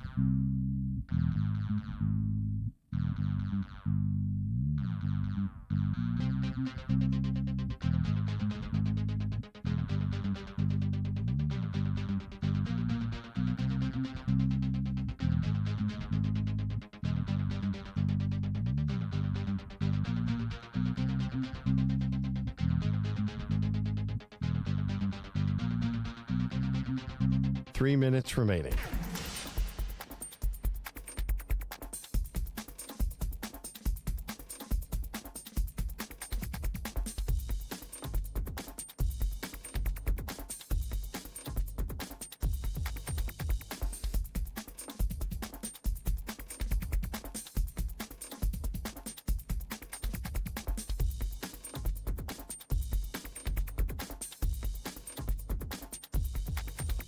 Two minutes, 30 seconds remaining.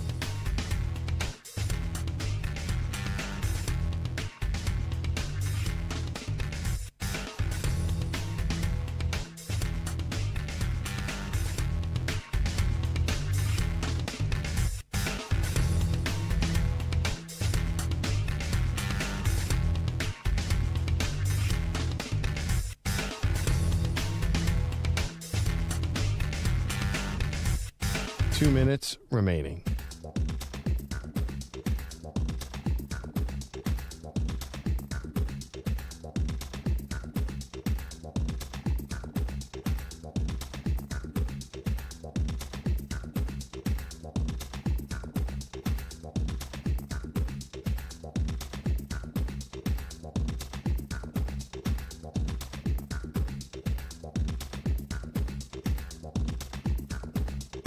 1 minute, 30 seconds remaining.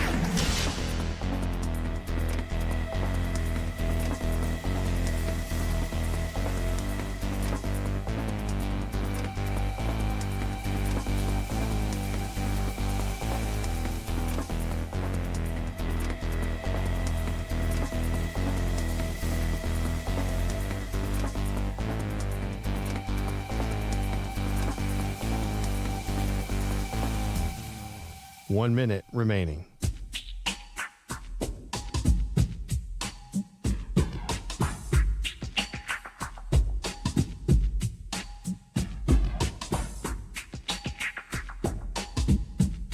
.45 seconds remaining.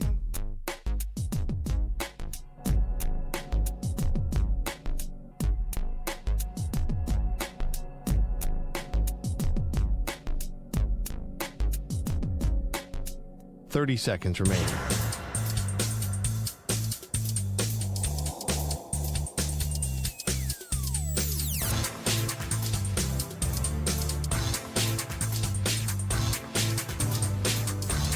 .15 seconds.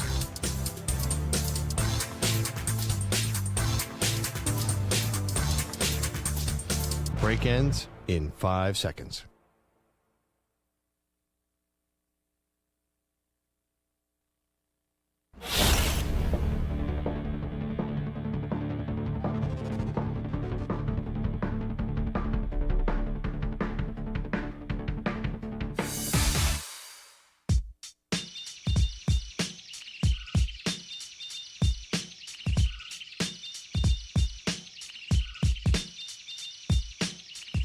Welcome back to the Zach Gelb Show.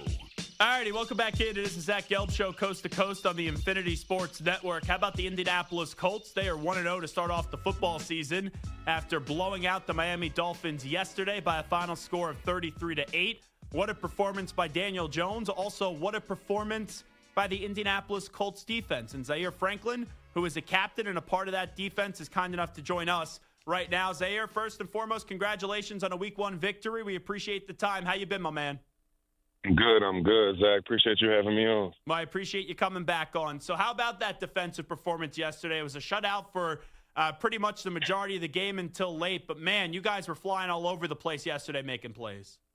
Yes, sir. No question. It was just good to put a good performance on tape. Obviously, big plays, big games with my boys, Cam Bynum and Kenny Moore. Obviously, they were the highlights of the day, but really, it was just fun. We knew what we had in the building. Going through training camp and at practice, we knew we had the capabilities of playing that type of game now. Just, about building on it, cleaning some stuff up. Obviously, some things that we want to work on and improve on. We got to get that shutout, man. We got to get that shutout. We got to work harder to finish that out. Like I said, we're going to grow and improve on, but it was definitely good to put that type of performance on tape early. Yeah, no, it was a really dominant effort. Now, I got to have you break something down for me. You talked about Cam Bynum being the star of the show. He was great in the game. He had the interception. What was your thoughts and what was your read and your evaluation on that celebration in the end zone? Because I've never seen that before. It was like, I called it the reverse worm. That's what it kind of looked like to me. Listen, it's so funny. I got on that with Cam today because, we were leading up to game week and he hadn't coordinated a group celebration yet. And he was just so quiet and reserved about it. I felt like I was picking on him at a certain point. I was like, I thought to myself Friday, man, maybe Cam don't want to do the celebrations. All for this dude that had this crazy celebration in the tuck for himself when he gets the interception. But that's who Cam is, man. He loves the game. He loves having fun. He's all about great energy. I mean, he just brings such a positive attitude to the building every day. And it's infectious, bro. You got people when you work with every day who just by their positive energy and their good energy, it makes everybody around him feel happy. So definitely glad he's on our team. Obviously, he's a playmaker. He had one, could have had two. Cam had a hell of a game yesterday. Well, he debuted that celebration. If he now wants to incorporate it with the rest of the defense, do you think you could do that celebration, Zaire Franklin? Yeah, no, I don't know. I don't know if that celebration is necessarily for me. But me and Cam got something cooked up, though. We actually were supposed to hit one, but we got to save it for this week against Denver. How about Latu's interception? We all know the athletic beast he could be, but that was really something yesterday. Yeah, man, that was special. Young, too, man. He had been working on those drops all training camp and has been real close to making that play in practice. And, lo and behold, he made the play in the game, man. Super excited to see where his ceiling will really be in this new defense, man. I think he's truly not even began to unlock his potential. I think he's going to truly be the X factor of our whole defense. What did you think going into this one? Because it was a dominant blowout performance. We know the Dolphins have talent with Tyreek Hill and Jalen Waddle, Devon Achane, Tua Tagovailoa. They couldn't get anything going yesterday. Was how you guys beat them at all surprising to you? I think, personally, as a defense, I feel like we understood what we were capable of. Obviously, going against an explosive adversary like, with Tyreek in Miami, you got to know where 10 is at all times, right? He knowing that he could break the game and that no lead is really too safe, knowing that he's capable of scoring literally from any part of the field. But, we went into the game knowing that if we took away 10, 17, and 28, that we would have a good chance of winning the game. And, thankfully we were able to put out a performance that allowed us to do so. I know he's the quarterback, so obviously it's always a major point of emphasis, but how much of a point of emphasis was the quarterback in the game plan? Because you mentioned more of the skill position players rather than the quarterback there in Tua Tagovailoa. Honestly, and, respect to Tua, but, really just from my standpoint, it's just a lot of the ball handling stuff. I know they do a lot of jet motions, a lot of pre-snap movement, and then he does a bunch of twirls and stuff with the ball. So, but we know he liked to be on time. I saw X, talk about that, in his post-game interview, just, get him off that first read, making him hitch, making him go through those progressions. and giving our rush just an extra tick to get back and affect his passing game. So, we know what Tua is capable of when given time. But, I think we had a good plan. Lou put us in a great situation, and we was able to, stop all his progress. I'm glad you bring up Lou Anarumo. I thought he was scapegoated with the Bengals, and I don't think that's something that's getting enough national praise today, is him leading that defense now, being the defensive coordinator. What have been your early impressions? Because so far you guys are 1 for 1 with the way that defense played yesterday. Well, obviously, Lou's been a great addition to the room, to the building. He just brings such a great mentality, his different schemes, and just putting us in position to make plays, which is all a player really wants. But I tell you, though, coming into this game and coming into the season, I just feel like our entire organization just feels like they have so much to prove. And I think it starts at the top with Carly, to Shane, to Lou, to myself, to Defoe, to everybody. So I think just some of that hunger and some of that frustration about, what people assumed we were going to be and people assumed we were got taken out a little bit on Miami. But while it was a great win, we got to keep building on that this week at home versus Denver. And I know you guys are playing for Jim Irsay this year, who unfortunately passed away. Just how much motivation is that, in trying to honor his legacy and just find a way to put out a really good quality product this year? I mean, it was a motivation. Win for Jim. My personal relationship with Mr. Irsay aside, he's outstanding man in the community of Indiana, not just Indianapolis. And then just for me, having all those Blue Jackets, our entire Ring of Honor was there, from Peyton to Dwight to Marvin, Edge, all those guys just being there, Dallas Clark, the names just go on and on. You always want to play great in front of your legends. That's something that I always take personal.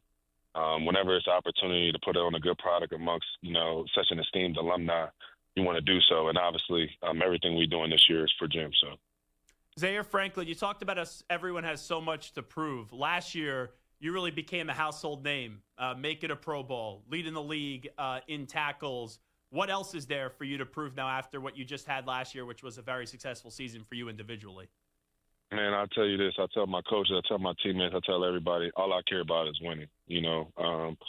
I've achieved a lot in this league. I've overcome so many things, from special teams to being a starter to the Pro Bowl. At this point, I just want to play meaningful football when the time matters, and I want to do so on the top defense. So everything that I'm doing, everything I'm focused on is helping to lead this unit, be elite every Sunday, and I do that by holding myself to the highest standards possible, and holding my teammates to the highest standards. So I just want to be on a great defense and leading the charge to a playoff team. Danny Dimes, is he back? That was some performance yesterday. Indiana Jones, yeah, he definitely did his thing. Proud of Danny. Like I said, I know we all got stuff to prove. Obviously, Danny's tired of being a butt of everybody's joke. But all that stuff doesn't end with just one performance. So we got to buckle down, get back in that film room, and be ready to play a great Denver team on Sunday. Did that surprise you what he was able to do yesterday? No, not at all.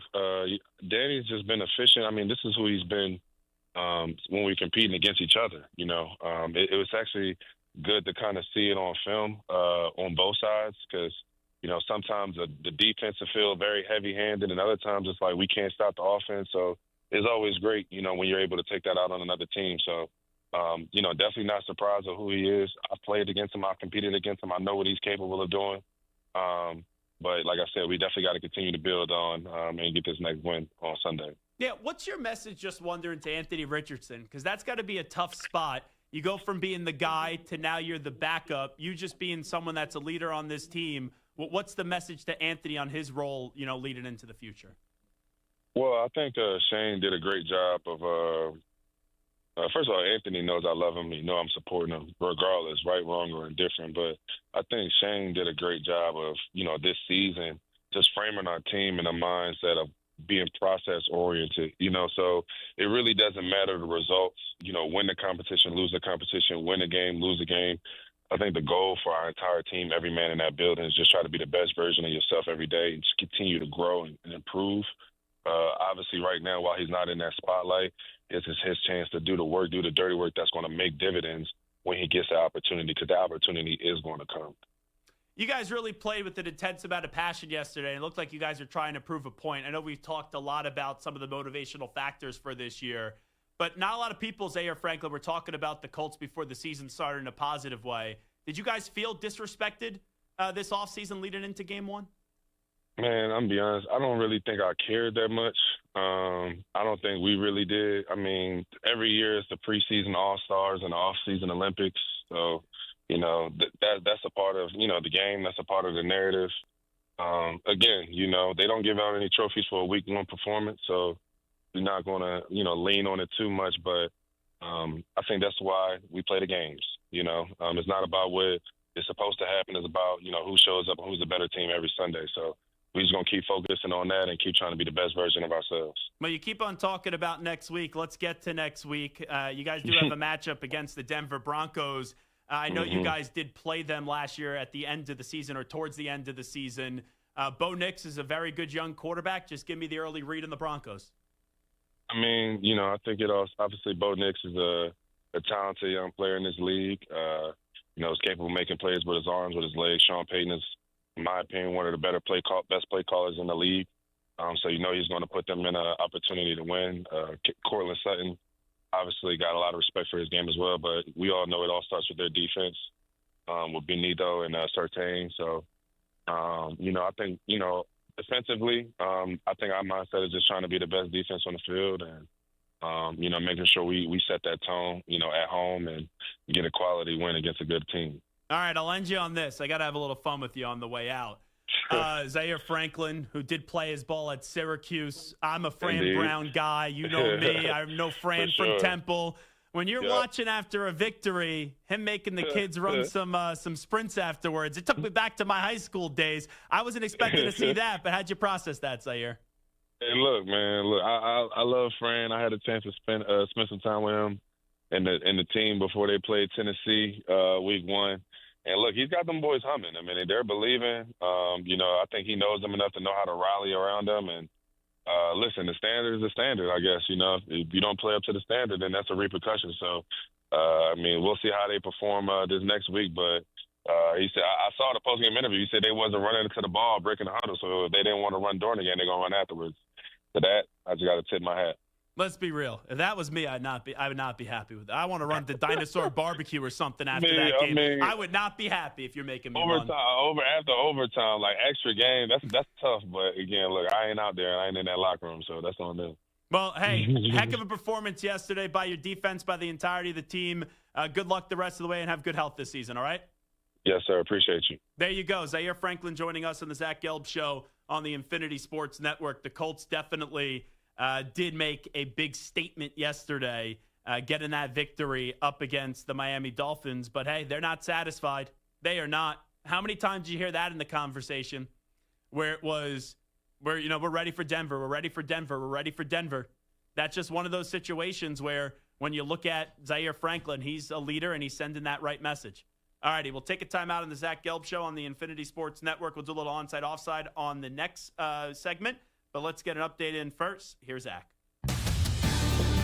Infinity Sports Network. Sports Flash. And it's brought to you by Old Trapper. Listen up, not all beef jerky is the same. Old Trapper is better for you and higher in essential protein than chips, sugar-filled energy bars, or candy. So ask for Old Trapper by name because no other jerky compares. Old Trapper, what's your beef? The Vikings and Bears close out week one in Chicago. Bears looking for a fresh start with new head coach Ben Johnson. He takes over a team that won 5 games last year. His first big test comes against a divisional rival that is coming off a 14-3 season. They're really well coached. They're really ball conscious. They're going after the ball all the time. I think they were number 1 in turnovers last year, and that's a credit to how they practiced because it shows up on game tape. Johnson will try to unlock the potential of former number 1 pick Caleb Williams while the Vikings unveil their new quarterback J.J. McCarthy, who was selected 9 spots behind Williams. The Saints could be without safety Julian Blackmon for the season after he suffered a torn labrum, while Kendrick Bourne signs a 1-year deal with the 49ers after Jawan Jennings was hurt yesterday, and Russell Wilson gets another chance as the Giants starter to redeem himself after an awful debut. Brian Dable saying there'll be no change at quarterback. I'm Rich Hacker. This is the Infinity Sports Network. Follow us on X. Our handle is INF Sports Network. That's INF Sports Network on X.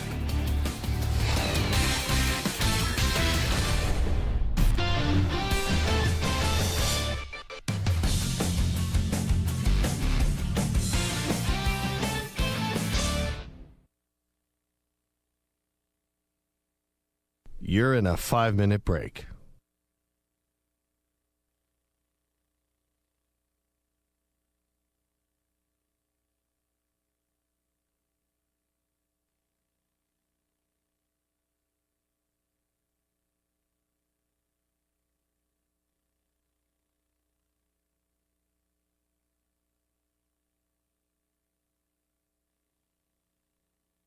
Four minutes, 30 seconds remaining.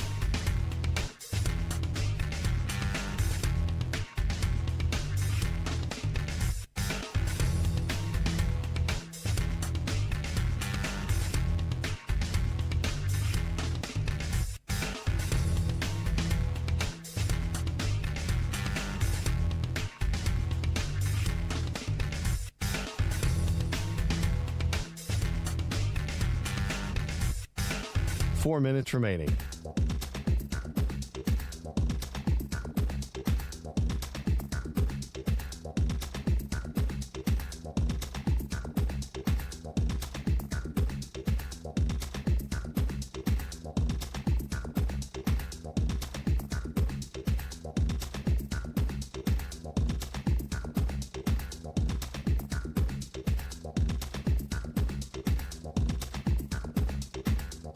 Three minutes, 30 seconds remaining.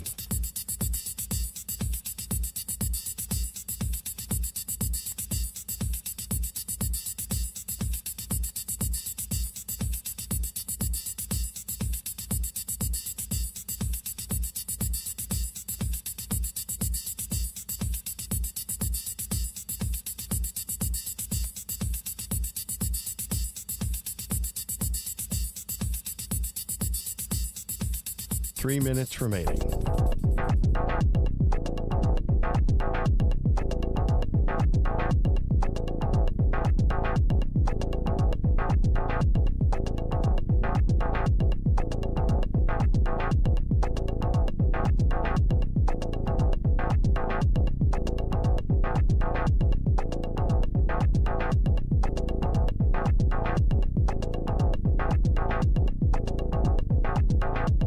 Two minutes, 30 seconds remaining.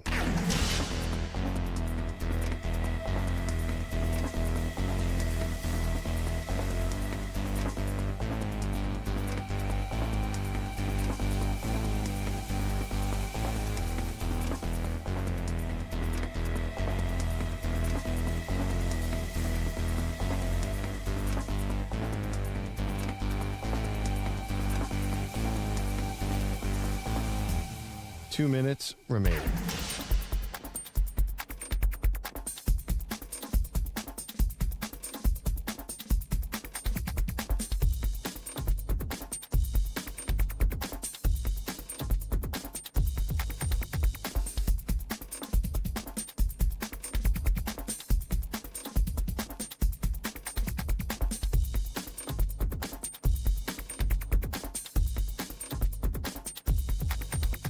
One minute, 30 seconds remaining.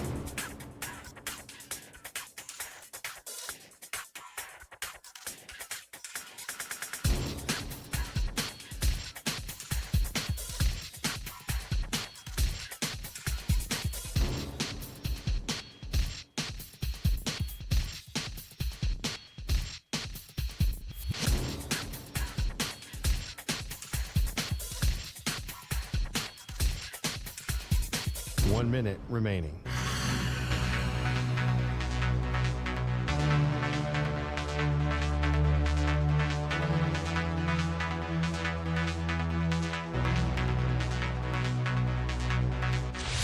Five seconds remaining.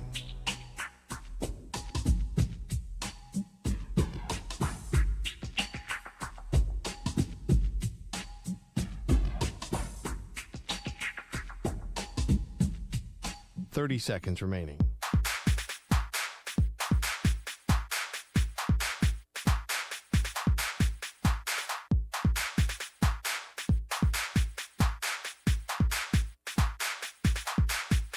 15 seconds.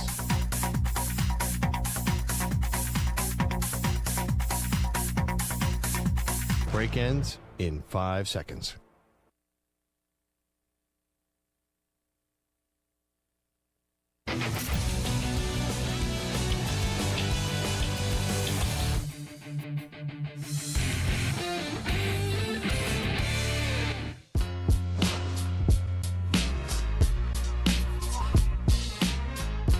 You're listening to the Zach Gelb Show on the Infinity Sports Network.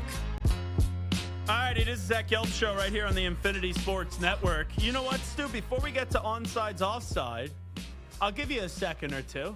You got to be pretty happy with what you saw from your Raiders yesterday. You go on the road to open up week 1 of the NFL season.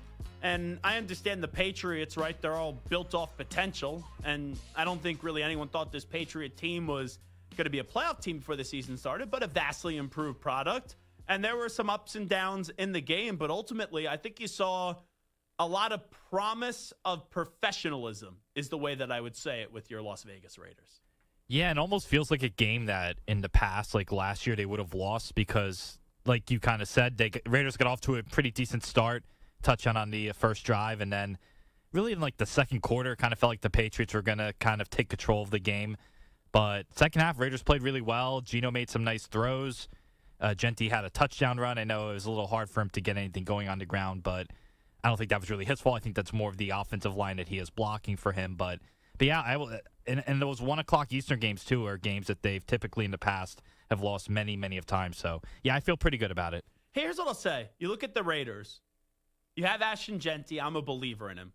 Yesterday, though, he didn't need to be great. The Raiders did whatever they want through the air. If you wanted to see the value of Christian Gonzalez in the NFL, you saw it yesterday. The Patriots couldn't stop the pass all day. And you saw Brock Bowers. I know he got a little bit banged up. He was in and out of the game. But Brock Bowers, they hit him right out of the gate early. And then you hit Genti for his first carry, which was 9 yards. And then they got Dante Thornton Jr. involved early. Then you didn't really hear much from him the rest of the game until the end of the game. And that guy's a speedster. And you know what I was a little bit impressed with yesterday? He wasn't phenomenal. But Michael Mayer used to be thought of as that guy was going to be a really good tight end in this league. Now his kind of back is against the wall. He's the number 2 tight end there. Brock Bowers is clearly a stud. I looked at him. I thought he made some impact plays yesterday. So the offensive line is a question. I like what I saw out of that. It's weird. The defense, without Christian Wilkins now, Max Crosby we know is a stud. Jamal Adams actually was a lot better than what I thought he was going to be. Linebacker now, Jamal Adams. Yeah, I just thought that the defense was serviceable. The defense was serviceable.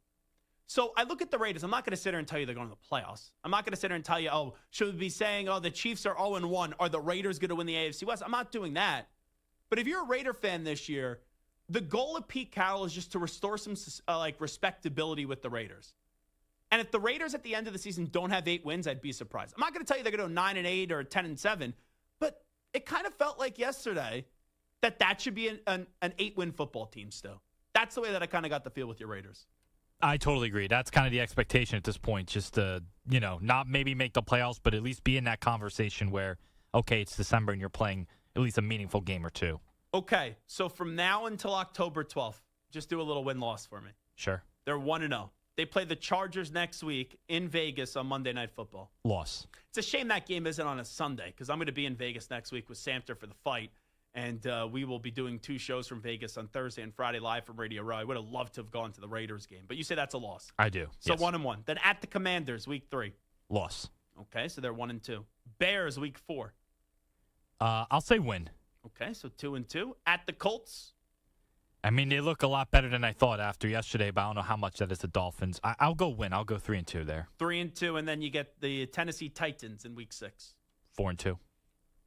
If you go 4-2, there's some optimism there. There is some optimism there. And I'm just saying get 8 wins. If you have 4 wins by the end of week 6, it looks like you'll be more than on pace through 6 weeks of the season to then end up getting 8 wins on your football schedule this year. Is that what you say? Like you'll be satisfied if they're an 8-9 football team this year? Yeah, if they win 8 games, I'll be very happy with that. Definitely. Especially after the last couple of years and last year in particular. All right, Channing Crowder is going to join us coming up in 15 minutes. Let's get to a little onsides, offsides right now. Zach's taking on the most polarizing issues in sports. Which side of the line of scrimmage will he end up on? Offside. Defense number 69. It's Onsides, Offsides with Zach Gelb. I also was not thrilled with the Patriots yesterday. Disappointing start. Couldn't defend the pass. Everyone's crushing Drake May. He didn't play well in the second half. That line, it was fine yesterday. It wasn't great. The receivers, they're still trying to figure it out. Diggs is clearly not 100% healthy. Booty played well. I'll give him credit for that. And it's just one of those moments. I think the play calling, it's too conservative. Drake May is taking chances. It's firing the ball down the field. I just feel like they didn't do a lot of that yesterday. It was a lot of dinking and dunking. Anyway, Stu, let's get back to onsides, offsides. All right, the Giants lost to the Commanders, but more importantly, the offense just looked inept with Russell Wilson at the helm. Russ completed just 46% of his passes for 168 yards, and the Giants didn't reach the end zone. But Coach Brian Daboll isn't quite ready to put rookie Jackson Dart in. Do you intend to start Russell Wilson this week? Yes. Yep. Oh, was that even ever really a decision for you? Well, again, it's right at the end of the game, so I'm not. I mean, when you went back and watched it. No, Russ will be the starter. All right, onsides, offsides. The Giants should pull the trigger on Russ already and start Jackson Dart week 2. Onsides, absolutely. I would have started him before week 1. Like right before the start of the season, name that. All right, week 1 announcement, let's go. He's going to be the guy. Russell Wilson at this stage of his career, I know the Giants' offensive line isn't good. He's washed. The last 3 years, Russell Wilson has been on the decline. So I don't need to see it. He does nothing for me anymore as a football fan. It's sad, but he does nothing. So if you want to at least bring some optimism and hope and a reason to watch the Giants, what do? You start Dart. And also, at a bare minimum, you know what it's going to do? I'm not even a huge fan of Jackson Dart. But bare minimum, you know what it does? It makes Malik Neighbors not want to hate the Giants. He's already freaking out on the sideline yesterday. So play Dart. Go to the youth. There's going to be some good moments. There's going to be some bad moments. But just playing Russ right now is a one giant waste of time if you're a fan of the Giants. What was Mraz's podcast? One giant turd? That's what it's like right now when you see Russell Wilson on a football field. I'm just over it. So the Giants should pull the trigger on Russ. Should get off of Russ and start Dart in week 2 onsides. Oh, right after the Ravens collapsed against the Bills last night, a fan slapped Lamar Jackson and DeAndre Hopkins' helmets as they celebrated a touchdown pass. Lamar shoved the fan in return, and the fan was ejected from the stadium, but Lamar took responsibility. I seen him slap D-Hop, but I wasn't really.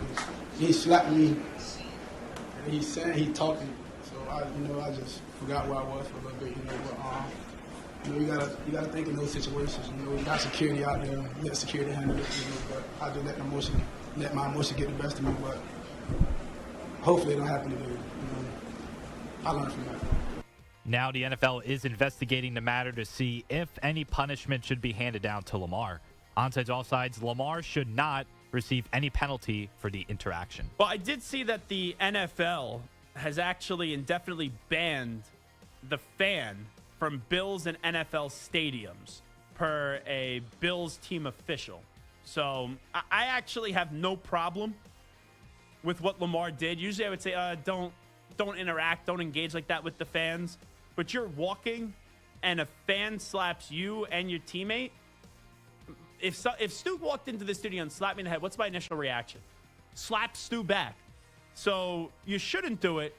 But I'm not going to sit here and say, there needs to be a punitive action with Lamar because there was a fan acting like a jackass. So Lamar should not receive any penalty for the interaction. I'm actually going to go onsides on that one. The Bengals have lost their opening game the past 3 years, missing the playoffs in 2 of them. However, yesterday, Cincinnati finally snapped the streak to beat the Browns, though they did so by just 1 point after Cleveland missed a potential game-winning field goal. On to offsides, despite the near loss, Cincy should feel confident moving forward that they got the Week 1 win. I can't sit here and say that does much. They didn't elicit a lot of confidence in me. They won the game. They're lucky the kicker missed the kick. If that kicker makes the kick, they probably lose. So I can't sit here and tell you, oh my goodness gracious, I feel really good about the Bengals. Now, how they won that game, it's amazing. 7 yards in the second half and you win? So the offense obviously is going to be better, and they've struggled with the Browns.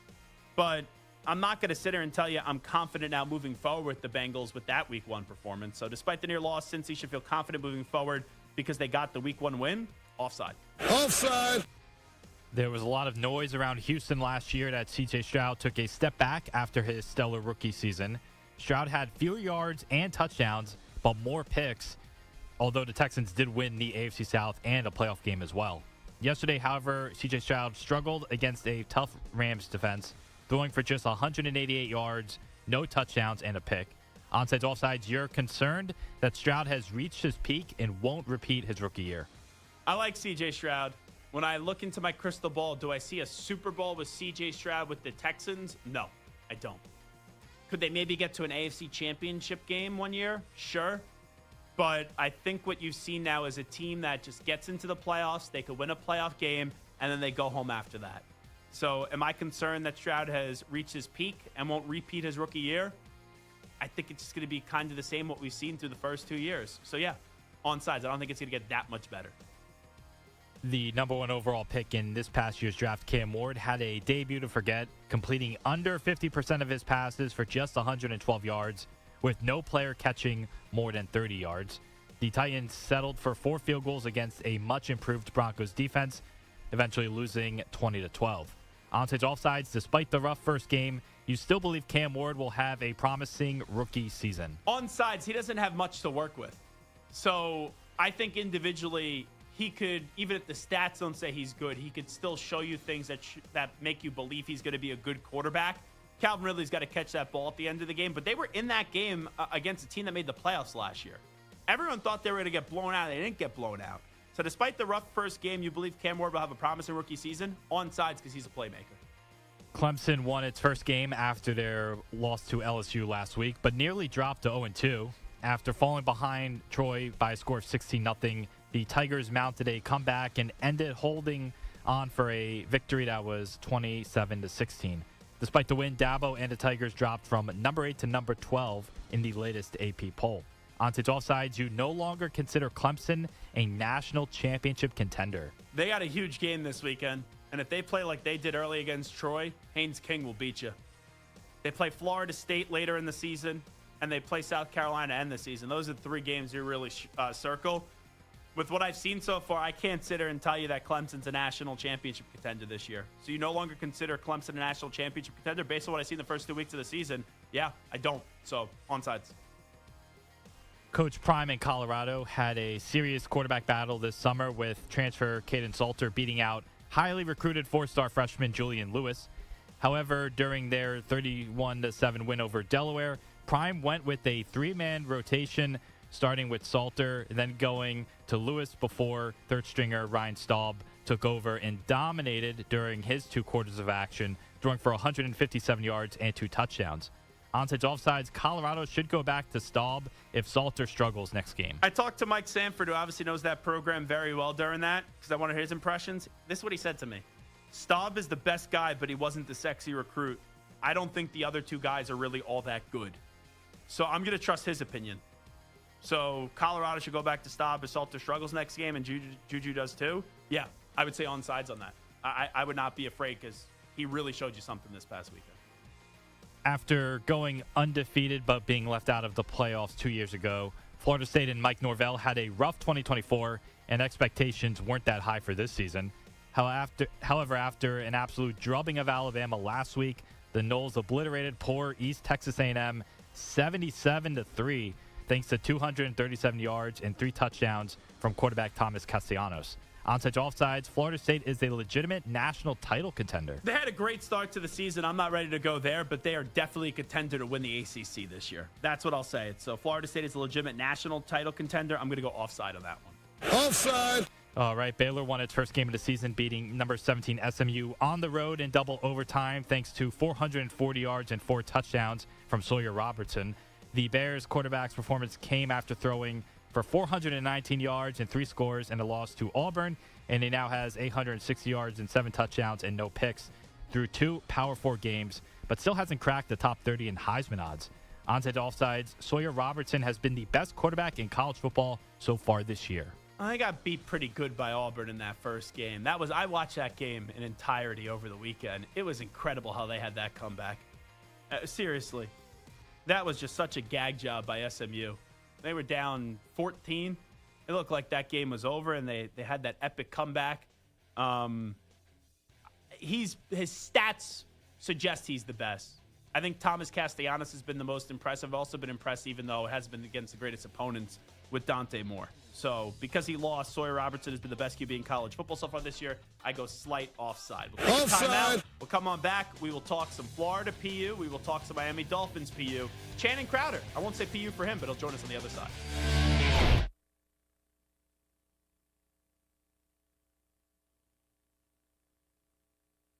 You're in a 5-minute break.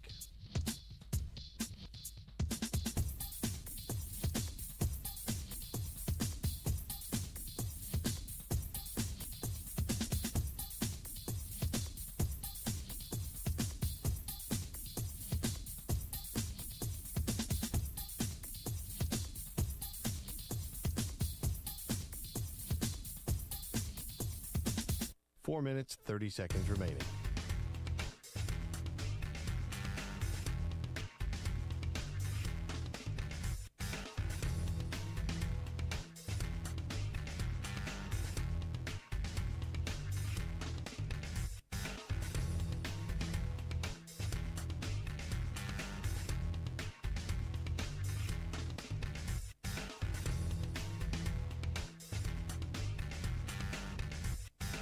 Four minutes remaining.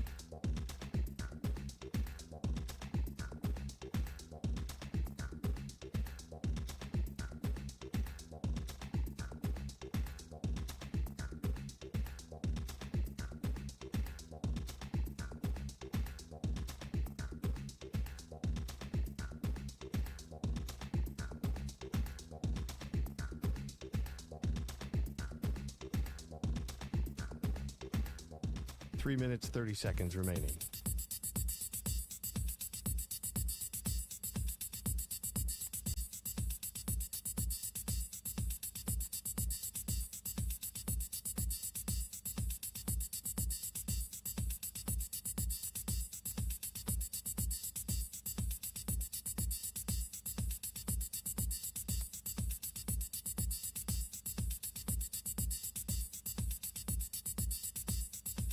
Three minutes remaining.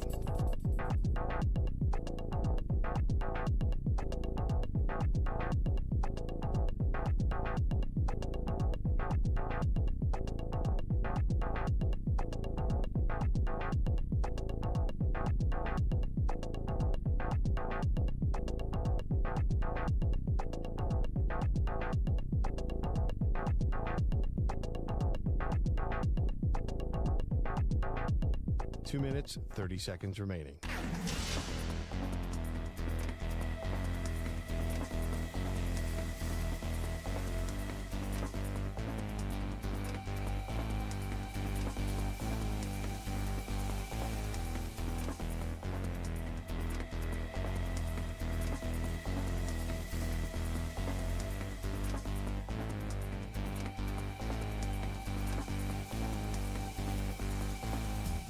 Two minutes remaining.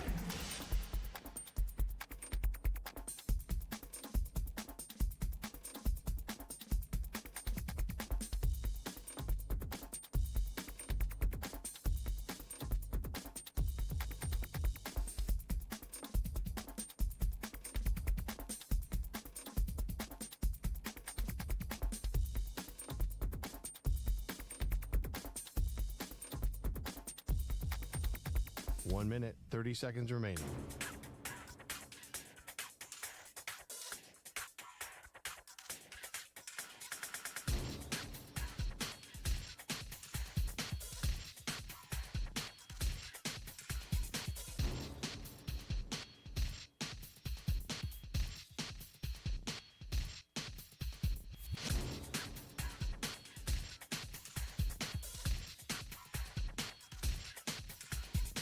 One minute remaining.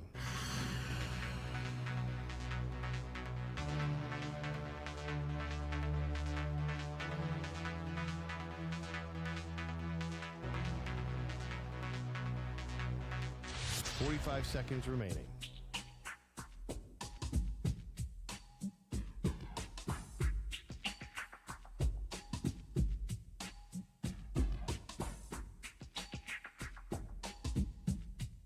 30 seconds remaining.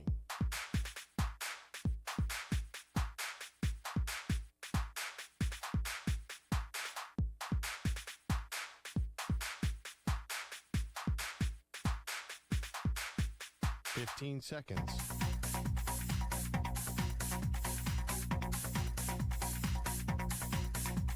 Break ends in 5 seconds.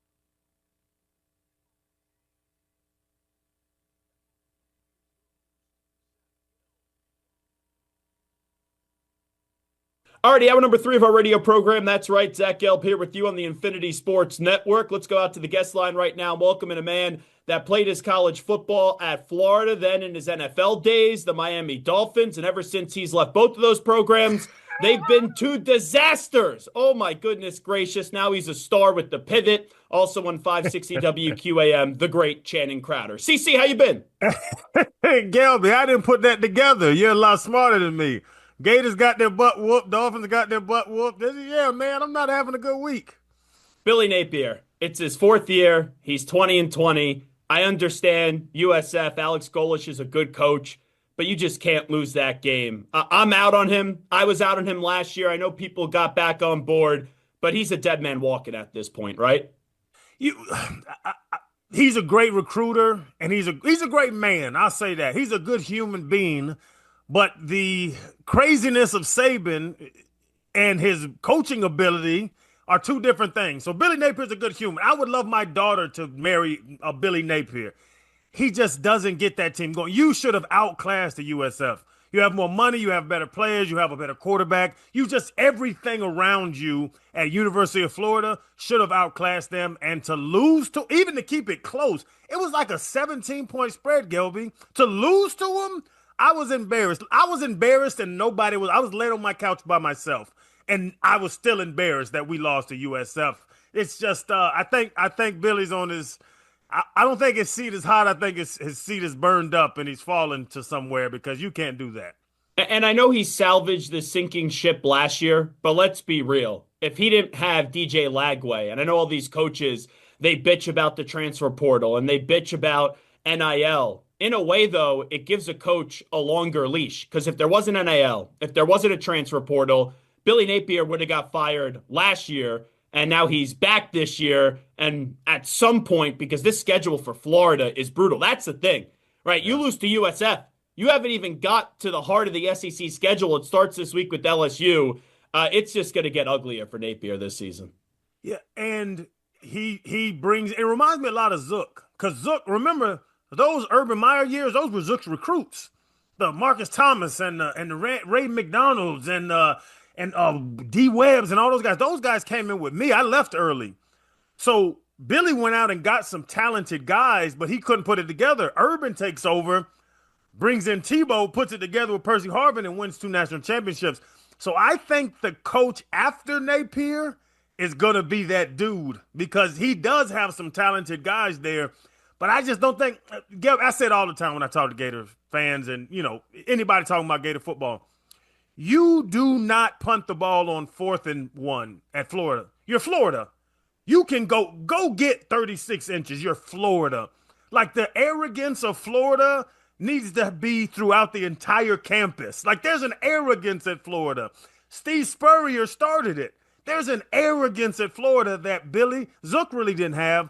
Billy didn't have. Urban had that arrogance, but I think that's the thing. If you're the head coach of Florida, 4th and 1 is that first down. What's the 1st and 10 play?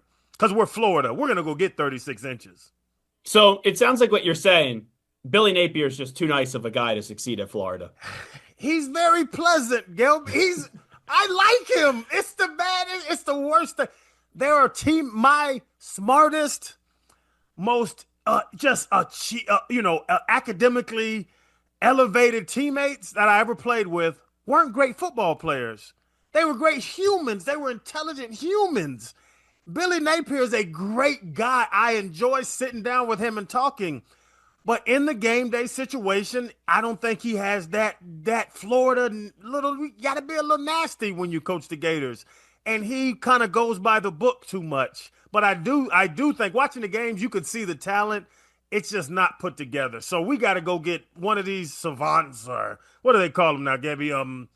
Innovative offensive mind. But that was what Napier was supposed to be when he's coming over from Louisiana. Sometimes you miss. I want to go get a guy from a top 10 school. Go steal an OC or a DC from a top 10 school that's seen it done. That has seen what it looks like. Georgia DC. The Georgia DC. The Ohio State OC. You see what I'm getting after. What was he at? Louisiana Monroe? The Raging Cajuns, yes. Whatever's the Raging Cajun. That's what didn't a water boy play for them? Gelb, I would go steal Mama don't let me watch a foosball. Go steal a top OC or DC that knows what it looks like. Bring them in. But Florida does have talent. They just I don't feel as if Billy can do it. Channing Crowder here with us. I go on your show every week, and I told you I've always had the ick when it comes to Mike McDaniel. And I think I've been one of the biggest and loudest critics of the Dolphins this offseason. It's one thing to lose to the Colts. You could have shut a lot of people, though, up with a win and maybe get some of the pressure off. They got annihilated. They made Daniel Jones look like he's going to the Hall of Fame. Tyreek's freaking out on the sideline. Tua looks inept. Mike McDaniel has no control of this football team right now. It looked bad. Biggest loss of week one. Score what they had first half, I think they had 40 yards total offense, 2 turnovers, 3 sacks, something like Gelby. It's the worst case scenario that could have happened for him. And I hate saying you're right because you're going to take this and run with it. But you've been very critical of Mike McDaniel and Tua Tagovailoa. They weren't prepared to play football. It's the Colts. If this was the Bills and the Ravens, like, that was a good game. Yeah. What was it, 41-40, last second field goal? That was 2 football teams that scored 81 points, and they're both favored to win the Super Bowl. I think they're 1-3 or 1-2. They beat you by 25, okay. Daniel Jones's Colts? I think Shane Steichen is a good coach. Daniel Jones puts up 33 on you, rushes for 2, throws another one. Y'all are confused defensively. It's more of an issue. I don't think they're going to be back 20 every week, Gil, but there's an issue in that locker room. And you just said it. You said that McDaniel lost the locker room, or there's something deeper. I don't know what deeper it is, but for them to lose by 25 to the Colts, it's more than X and O. It's more than Weaver and McDaniel not being able to call offense and defense. It's something to it, and we saw Storm Duck get 8 up. We saw Jack Jones get 8 up. We saw that, what's the big white boy from Penn State went crazy? Tyler Warren. Oh, my goodness gracious. We should have drafted him. I don't know what Kenneth Grant's going to do. Go get Tyler Warren. But there's something more when you lose. Like 07, I was on the 07 Dolphins team with Cam Cameron.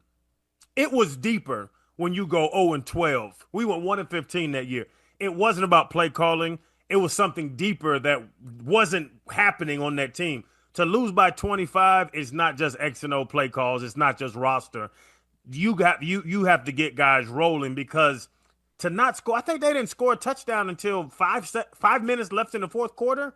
Come on, man. That's just something going on there in the locker room. You know, it's funny because I talk to you every week, but when we get into Tua, it seems like it's always myself and your co-host Mark Hochman going at it. So on the record, what is your view of Tua Tagovailoa as a QB?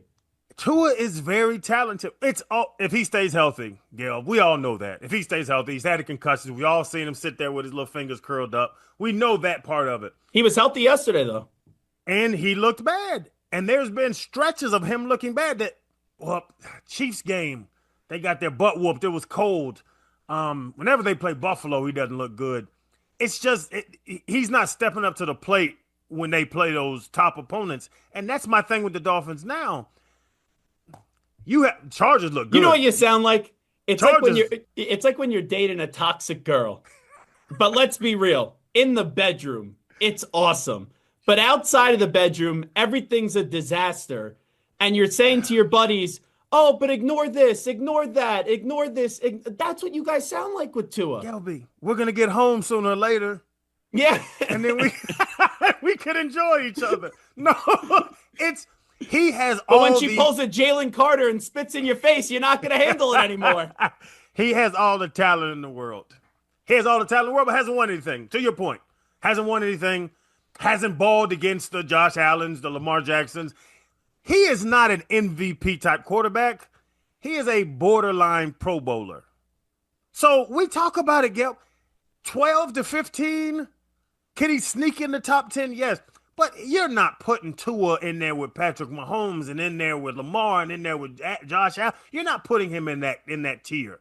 He's the bottom of that second tier. Might sneak in the single digits if he's healthy, but he's going to be a 10 to 15, top 10 to 15 quarter. And Gelby, the crazy thing is, 12th best quarterback in the world now, 15th best quarterback in the world. I'll take that. It just has to be more to it. Josh Allen, Lamar, we saw them just taking over drives. Tua's not taking over games. Tua can put some points on the board. You have to have a good defense. He's a mid 24 to 27 point quarterback at his best. That's what it is. I almost started to hate that damn Broncos game, the 70-point Broncos game, because that's what all people talk about. We put up 70 on the Broncos, put up 70 on the... Ancient history at this point. That is not what this is. That's not what this offense is. That's not what Tua is. That outlier is really what it was, and that made everybody in the football world that doesn't watch the Dolphins, oh, man, this is the most prolific. This is the greatest show on turf. We scored 71 game, but we're going to score about 26 points the rest of the games, 24, 26 if Tua's playing well. That's what this offense is. You know what needs to happen? And I know people are going to say this is clickbait, and why the heck would you go back with your ex? Get rid of Greer, get rid of Mike McDaniel, and you got to back up the Brinks truck for Nick Saban, who knows Tua so well, and get them rocking and rolling in Miami once again. Gelby, I think that Nick Saban, I don't think Nick Saban will come back to the league. I played for him. I remember, the dynamic of the players calling him Nick and not Coach Saban.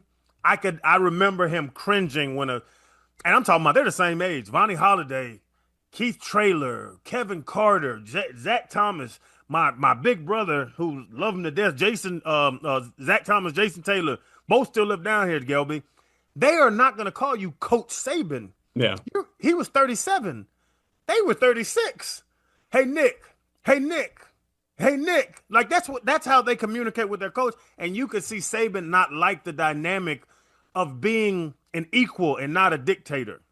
And I think that's why he's so great in college, because he can just tell you what to do and not describe why he wants you to do it. Just do what I say. I'm Nick Saban. So I don't think Nick will come. The interesting one to me is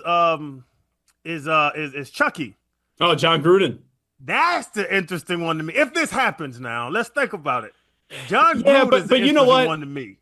John Gruden, the personality on TV, he's awesome. And I know he won a Super Bowl in the early 2000s. Since then, there's been a lot of bad football there, if I'm just being honest. And he did that with Tony Dungy's team.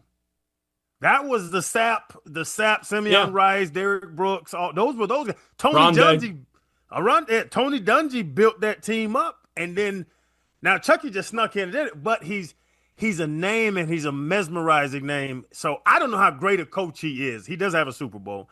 But I think there's a better – I'll say that, Gelby. There's a better chance of getting Chucky than Saban coming back to the league. I honestly, playing for him, I don't think Nick Saban wants to coach in the NFL ever again. For 2 years, I remember we played the Colts, Peyton Manning. They beat the hell out of us. And first time I saw him smile on the plane after a game was leaving Indianapolis, game 17, whatever it was at the time. And we were all like, Saban's smiling. He's on the phone, he's on his computer, and he's like, looks upbeat and happy. I think that was him knowing he's going back to Alabama. I swear, I promise. Like, I don't think Saban wants to deal with that NFL stuff ever again. It's tough, man. It's tough that there are half a dozen players on your team making triple what you make. They mean more to the team than you do. Nick Saban at Alabama, Gelby, he has a tent signing autographs. Every player at Alabama has a tent signing autographs. Nick Saban's line's longer. Yeah. They're having him kiss babies, you know? You get to the NFL, Gelb, you have the head coach signing autographs and the players. Bro. Everyone's going to players. Head coach goes to lunch whenever there's nobody in that line.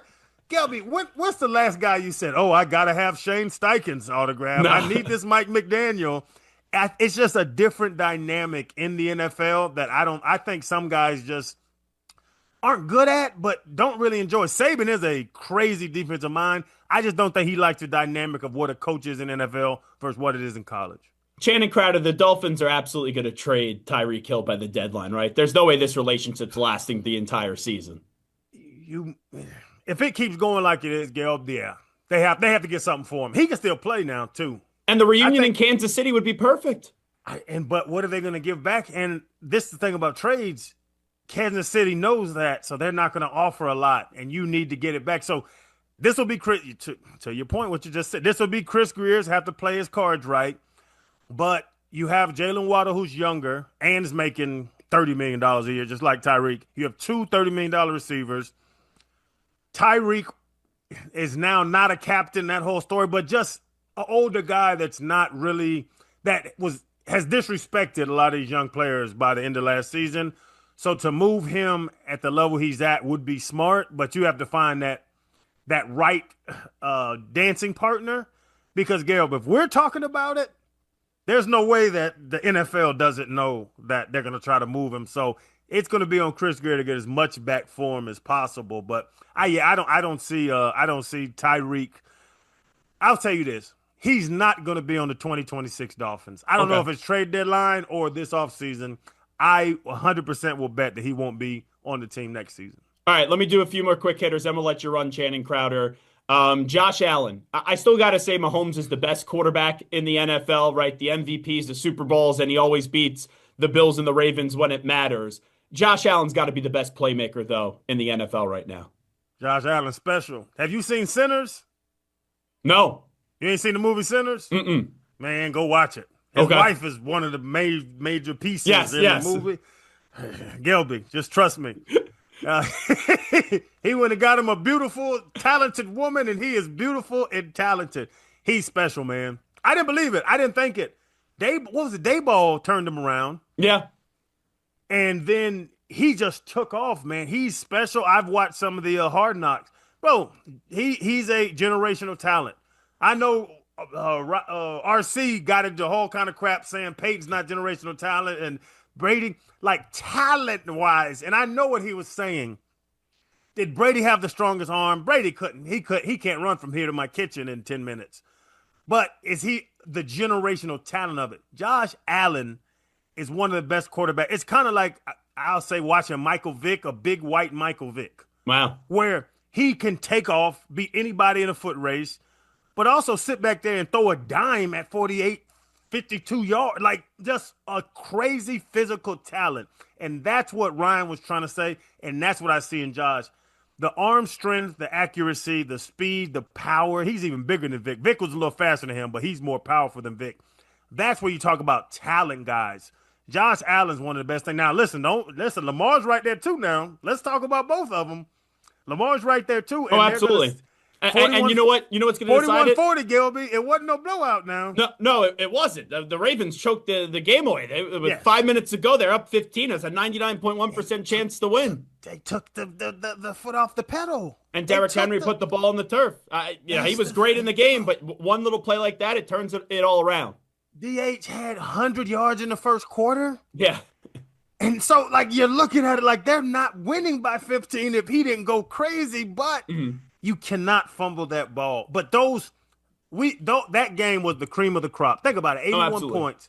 That was the cream of the crop NFL. We watched the Cowboys, Green Bay beat they're a good team. Lions. The Lions. That game last night was the cream of the crop of the NFL right now. I'll tell you, the Ravens versus the Bills. That's the top two teams you'll watch play football. Another great game was Aaron Rodgers up against the Jets with Justin Fields. Ramsey with the big hit at the end. Fields played really well. Rodgers looked really good. I just don't know how sustainable it is because he got crushed at times in that game. Yeah, he can't move anymore. He used to be able to extend the play. He can't move anymore. That's what happened one year. Isn't he the oldest player in the league? Yeah. I think I heard that yesterday. Unless if Prater's older, kicking for the Bills. Yeah, Prater got him a job and kicked him one last night. But no, the surprise is Justin Fields scoring 30, what was it, 32? Yeah. I didn't, my thing was this would be, one of those 17-13 games. 34-32? That's lot of offense in that one. Yeah, that's different than what Tomlin wants to do. And I never thought that the Jets could muster 32 points. Has a connection with Garrett Wilson.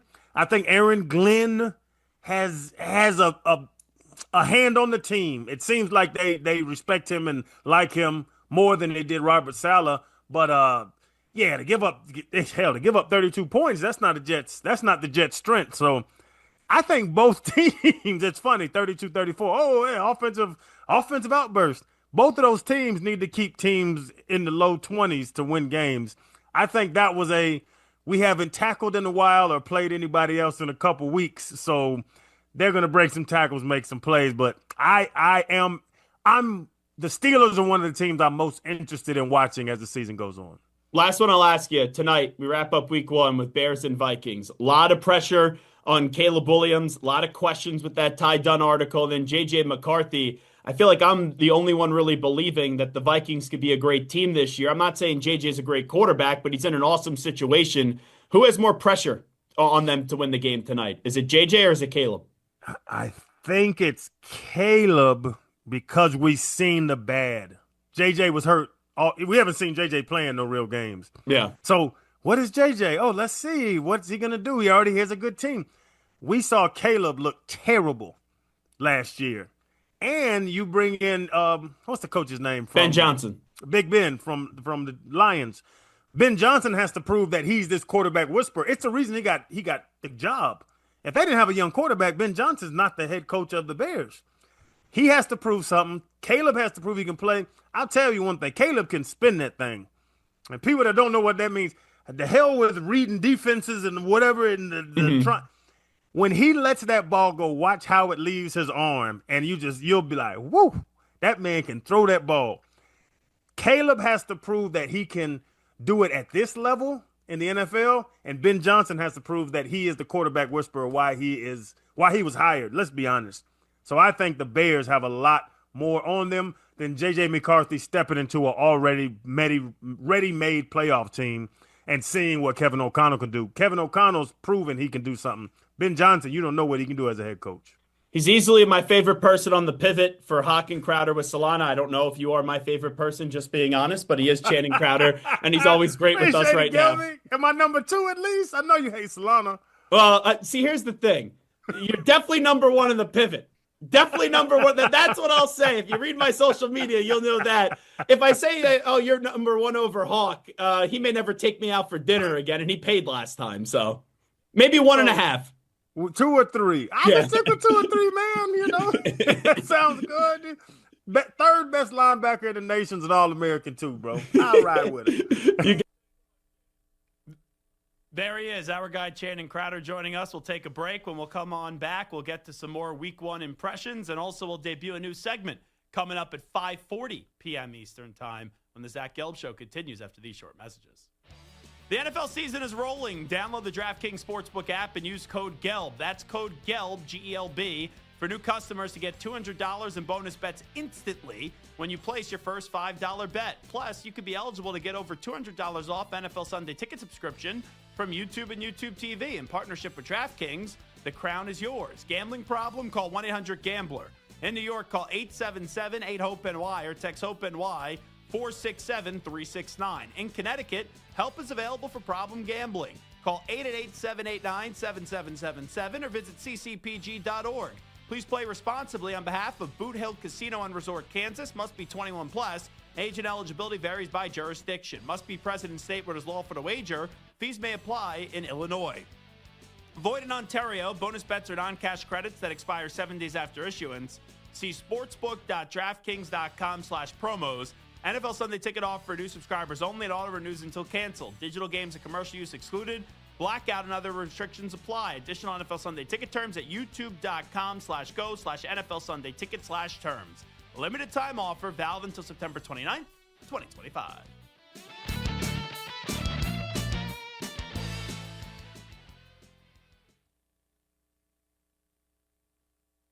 You're in a 4-minute break.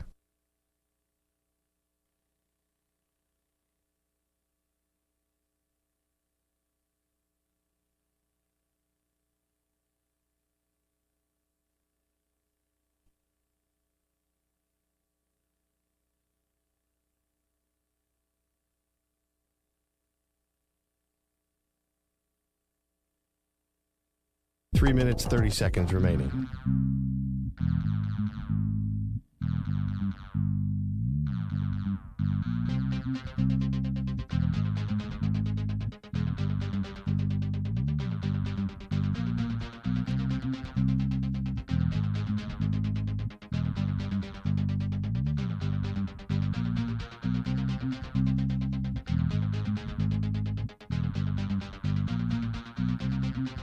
Three minutes remaining.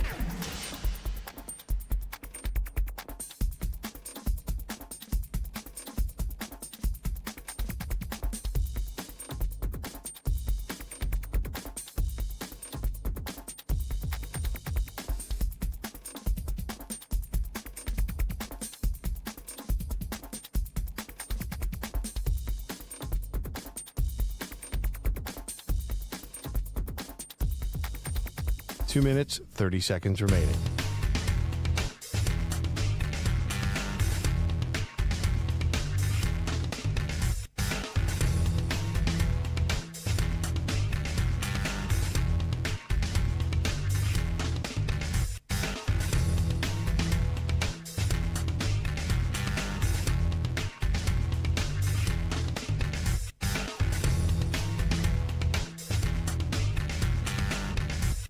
Two minutes remaining.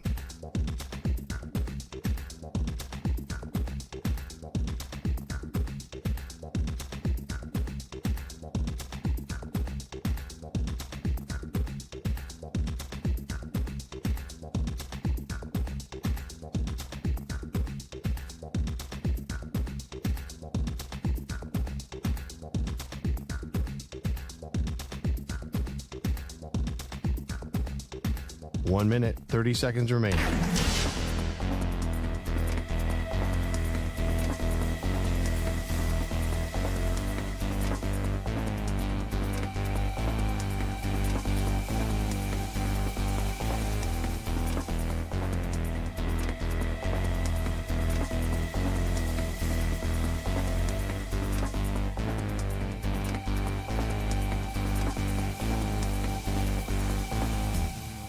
One minute remaining.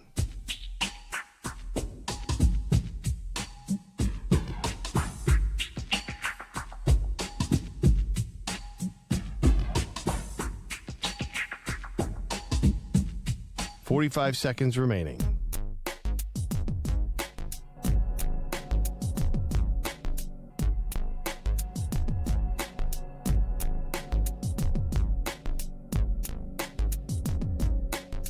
Thirty seconds remaining.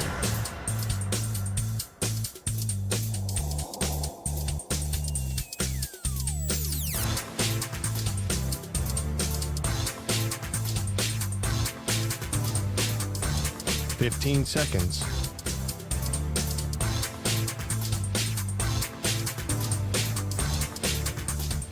Break ends in 5 seconds.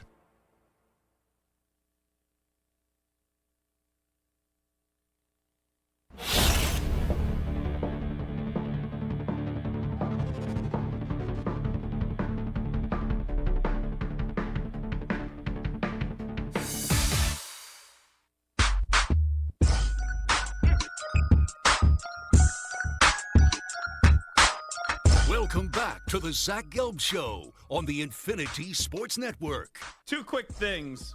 So Brock Purdy needed a win yesterday in a massive way. I was actually impressed with a lot working against him in the game. He wasn't at his best. Kittle goes out with an injury. No Brandon Ayuk yet. It's like you look at that team, and there's a lot of injuries leading up to the season. And McCaffrey, right, there's questions about his health, even though he looked pretty damn good yesterday. Ricky Pearsall, I've been all over him, taking him in fantasy drafts, and he's done a good job. 4 receptions for 108 yards yesterday. But when he throws that interception in the game, Brock Purdy, I'm thinking to myself, it's going to get ugly for Brock Purdy. Now, the Seahawks only got a field goal out of it, and they bounce back with the touchdown, and they end up winning the game, the San Francisco 49ers. So Brock Purdy, at a game where he didn't play his best, he still found a way to win it up against a divisional rival in what was a tough game and what was a sloppy game. That fourth quarter and some of the plays that Purdy made, and give credit to Tonjes too, but what Purdy did at some times through the game and the way that he bounced back, I was impressed with. I'll also tell you this. How good did Aaron Rodgers look at times yesterday? 22 of 30 for 244 yards and 4 touchdowns. Now, I'll tell you, I was really disappointed with the Steelers' defense and the Jets' defense. Both those defenses did not play well yesterday. And you think of the strength of the Jets, it's the defense. The strength of the Steelers, it's the defense. I think the Steelers' defense, you saw it last year, it's overrated. Now, at the end of the game, Jalen Ramsey puts the big hit, brings the boom right on Garrett Wilson. But Justin Fields looked a lot better than what he is. And Aaron Rodgers at this stage of his career at 41 looked a lot better than what he is. So the Jets, I don't think the Jets are really going anywhere this year. All right, the quarterback played well. Let's see how often he could replicate that. Justin Fields has been extremely inconsistent. Breece Hall's still a good player. Garrett Wilson is a stud. But defensively, I got to see the Jets be better. And Gibson can't fumble that ball. He fumbled the ball, it cost him the game. But I look at the Steelers, right? At least they're going somewhere this year. I don't think they're making the playoffs. But if you tell me they are going to make the playoffs, I can't really crush you for that. But I think 3 things still concern me with the Steelers. Number 1, I think Jalen Warren, right, is their lead guy at the running back position. They don't have Najee Harris, who's Mr. 1,000-yard rusher in this league, even though fans didn't like him there. Yesterday, he only had 20 carries in the game for 53 yards. That's under 3 yards per carry. They got to get more out of the running back position. Number 2, I already talked about my concerns with the defense, but that defense is overrated. And also, there were moments in the game where even though Rodgers looked better than what you thought, he looks old now. It's weird that he's 41, so he should look old. But we get accustomed to these QBs playing later into their careers. And, right, like we saw what Brady did was an anomaly, folks. But now we expect it to be, the norm for everybody, which is just ridiculous. But there's times that Rodgers looks slow, and you saw him take some big hits yesterday. Now, he took some big licks yesterday and got back up. How often is he going to be able to get up through the course of the season? So those are 3 things. The line's a concern for me. The running back room is a concern for me. And then that defense has to be better. You can't make Justin Fields look like he's Superman with 2 rushing touchdowns and also had that passing touchdown to Garrett Wilson, even though Garrett Wilson's a really good young player in this league. So I thought Brock delivered what he needed to, and I thought Rodgers shined as well in that game up against the Jets. Who else proved a point in Week 1? I will start things off with you, Stu. Who proved a point to you in Week 1? For me, Jordan Love proved a point because going into this matchup against the Lions yesterday, probably one of the better matchups of the weekend. A lot of the attention was on Micah Parsons. A lot of the attention was on the Lions. Can they get back to that, Super Bowl contending form? And he didn't have the best statistical game, but he was just efficient. 16 of 22, 180 yards, had 2 touchdowns, no picks, no turnovers, didn't take a sack. I was just really impressed with Jordan Love, who's someone who obviously isn't in that top 5 conversation, but probably in that next tier of quarterback. Sometimes you forget about Jordan Love, and I think he had a very good Week 1 performance. Samter, who proved a point to you through the Week 1 games? I mean, we talked about him just now with Zaire Franklin. Daniel Jones, 76% completion, 272 yards in the air, another touchdown there, and then he was running the ball as well. What did he have? 26 yards and 2 more touchdowns. There was all the questions about whether or not he should have won the quarterback job over Anthony Richardson. He proved that he at least deserves a shot throughout the season, and maybe he'll get a second chance. Maybe the Giants have been a big problem, and Daniel Jones is actually a pretty decent quarterback. Well, Daniel Jones had a really good season with the Giants that one year where they got to the second round of the playoffs, but his biggest problem is he turns the ball over too much, and he can't stay healthy. I think I don't want to take away from Daniel Jones, but it really highlights how much of a disaster Anthony Richardson has been. The work ethic was a problem. Turnovers a problem. Taking yourself out of a game a problem. Daniel Jones goes in there, and just because he works hard and says the right things and acts the right way, like the culture, like Jonathan Taylor's like, yeah. Tyler Warren's like, yeah, right? Michael Pittman's like, yeah. And they believe in Daniel Jones, that locker room, a lot more than Anthony Richardson. It doesn't mean Daniel Jones is great. It doesn't mean you're going to see that version of Daniel Jones. But it's refreshing compared to what they had in Anthony Richardson a year ago. My guy's Justin Herbert. I don't want it to get lost in the sauce what transpired on Friday night because I know, right, we had all the games Sunday and you have the game tonight, Monday Night Football between the Bears and the Vikings. A lot of intrigue with Caleb Williams and J.J. McCarthy. But that's as good as I've seen Justin Herbert play in the NFL. When you factor in who they're going up against, Kansas City, 25 at 34, 318 yards, 3 passing touchdowns, the mobility too, how he ended the game too, sliding inbounds, getting that first down. That's the Justin Herbert that if you're hiring Jim Harbaugh and the goal for Jim Harbaugh is to win a Super Bowl, you need to see better quarterback play because last year in the postseason, Justin Herbert ended his season on a horrible note with the 4 interceptions up against the Texans. You play like that, Justin Herbert, the Chargers could be damn good. And it's good to see Keenan Allen back with them. It just feels right when you get Keenan Allen, who's one of those underrated receivers for years, immediately contributing and immediately going back to the Chargers like he never left. So Justin Herbert definitely proved the point, taking down Kansas City. All righty, we will debut a new segment next, and we'll do this each and every Monday in football season. We will talk a little NFL and college football in that segment. But let's get an update time in first. Here's the Act Man, Rich Ackerman.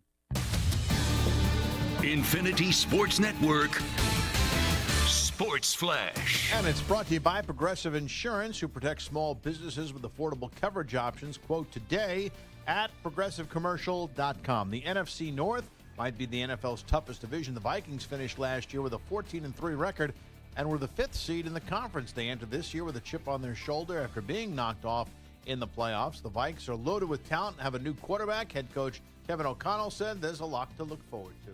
Energy is going to be there in the building, and we've got to respond to it the right way and compete for 4 quarters. So looking forward to seeing our team get to compete for the opener of our 2025 season. And that new starter, J.J. McCarthy, grew up in the Chicago suburbs and was the 10th pick in the 2024 draft. The number 1 pick that year, Caleb Williams, starts his 2nd NFL season, hoping for better after an erratic rookie year. The 49ers have signed receiver Kendrick Bourne to a 1-year deal after Juwan Jennings was hurt yesterday. Saints safety Julian Blackmon could miss the remainder of the season after suffering torn labrum, and Russell Wilson remains the Giants starter despite a 17 for 37, 168-yard performance yesterday. I'm Rich Ackerman. This is the Infinity Sports Network. Follow us on Instagram. Our handle is Infinity Sports Network. That's Infinity Sports Network to follow us on Instagram.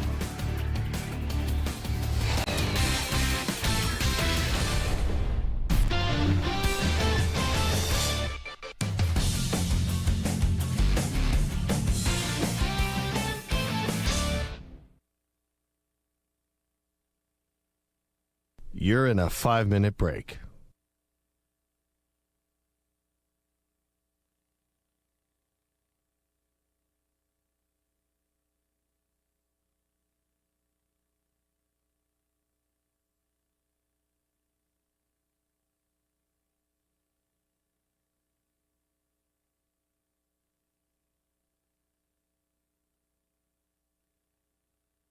Four minutes, 30 seconds remaining.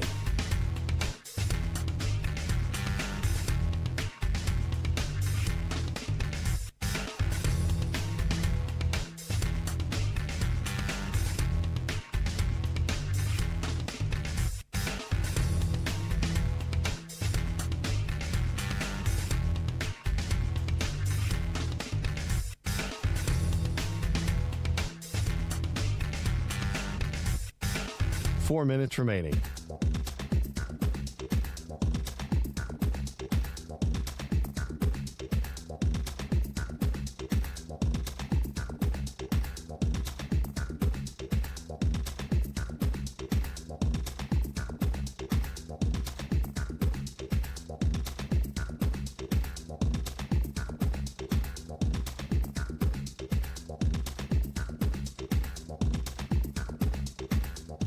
3 minutes, 30 seconds remaining.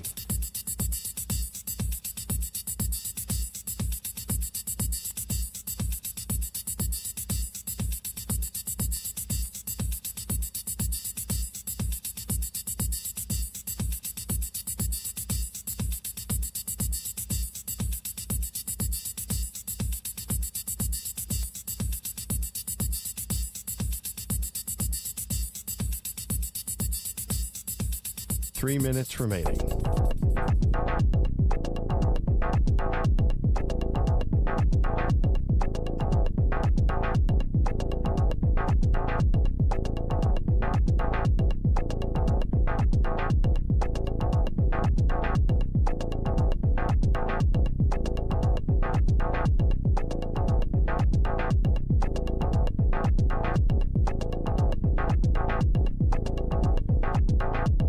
Two minutes, 30 seconds remaining.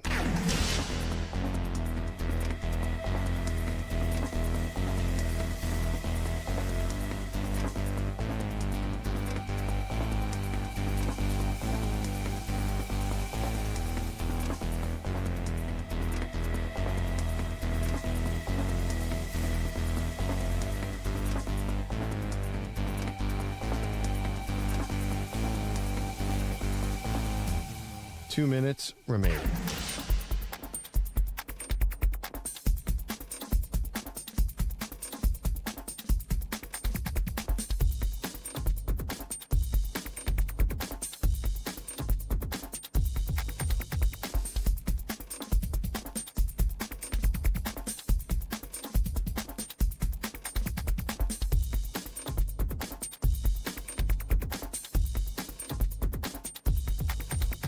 One minute, 30 seconds remaining.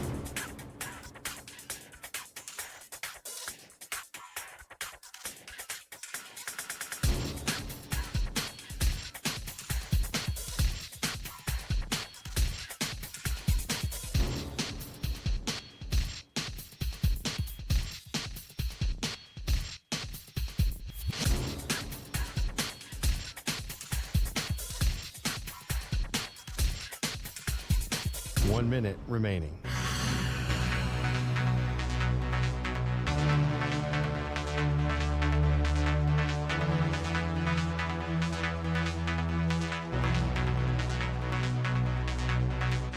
Forty-five seconds remaining.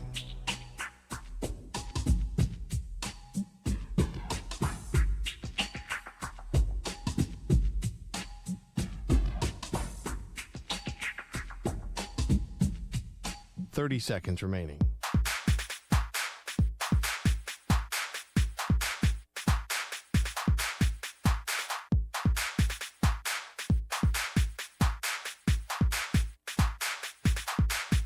Fifteen seconds.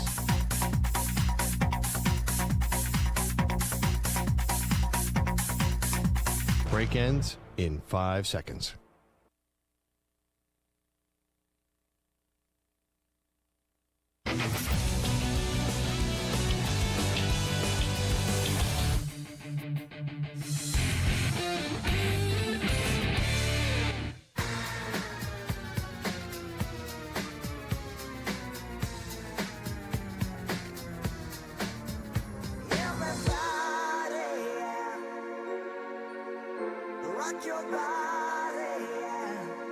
Hey, this is Howie. And this is Nick from the Backstreet Boys. And you're listening to the Zach Gelb Show. And guess what? Zach is back. All right. He's live. He's nationwide. This is the Zach Gelb Show. Alrighty, it's time to answer Ask the Pros question of the day. And it's brought to you by O'Reilly Auto Parts. Adam in D.C. says, Zach, what was your biggest takeaway from Week 1? You can submit a question by tweeting at INF Sportsnet or at Zach Gelb using the hashtag Ask the Pros. Think O'Reilly Auto Parts for all your car care needs. Get guaranteed low prices and excellent customer service from the professional parts people at O'Reilly Auto Parts. O'Reilly Auto Parts. My biggest takeaway is that Josh Allen's the best playmaker in the NFL. Not the most feared player in the NFL. I still think that's Patrick Mahomes. I still think Patrick Mahomes is the best quarterback in the NFL. But you see what this guy does in Josh Allen with no true number one weapon. He's the best playmaker in the NFL. And what he did last night was highway robbery because that game was over with 5 minutes to go. 99.1% chance that the Ravens had to win that game with 5 minutes to go, and they were up 15, and the Buffalo Bills found a way to snatch a victory from the jaws of defeat. All righty, let's get to a new segment. We call this Studs and Duds, and we'll debut it right now.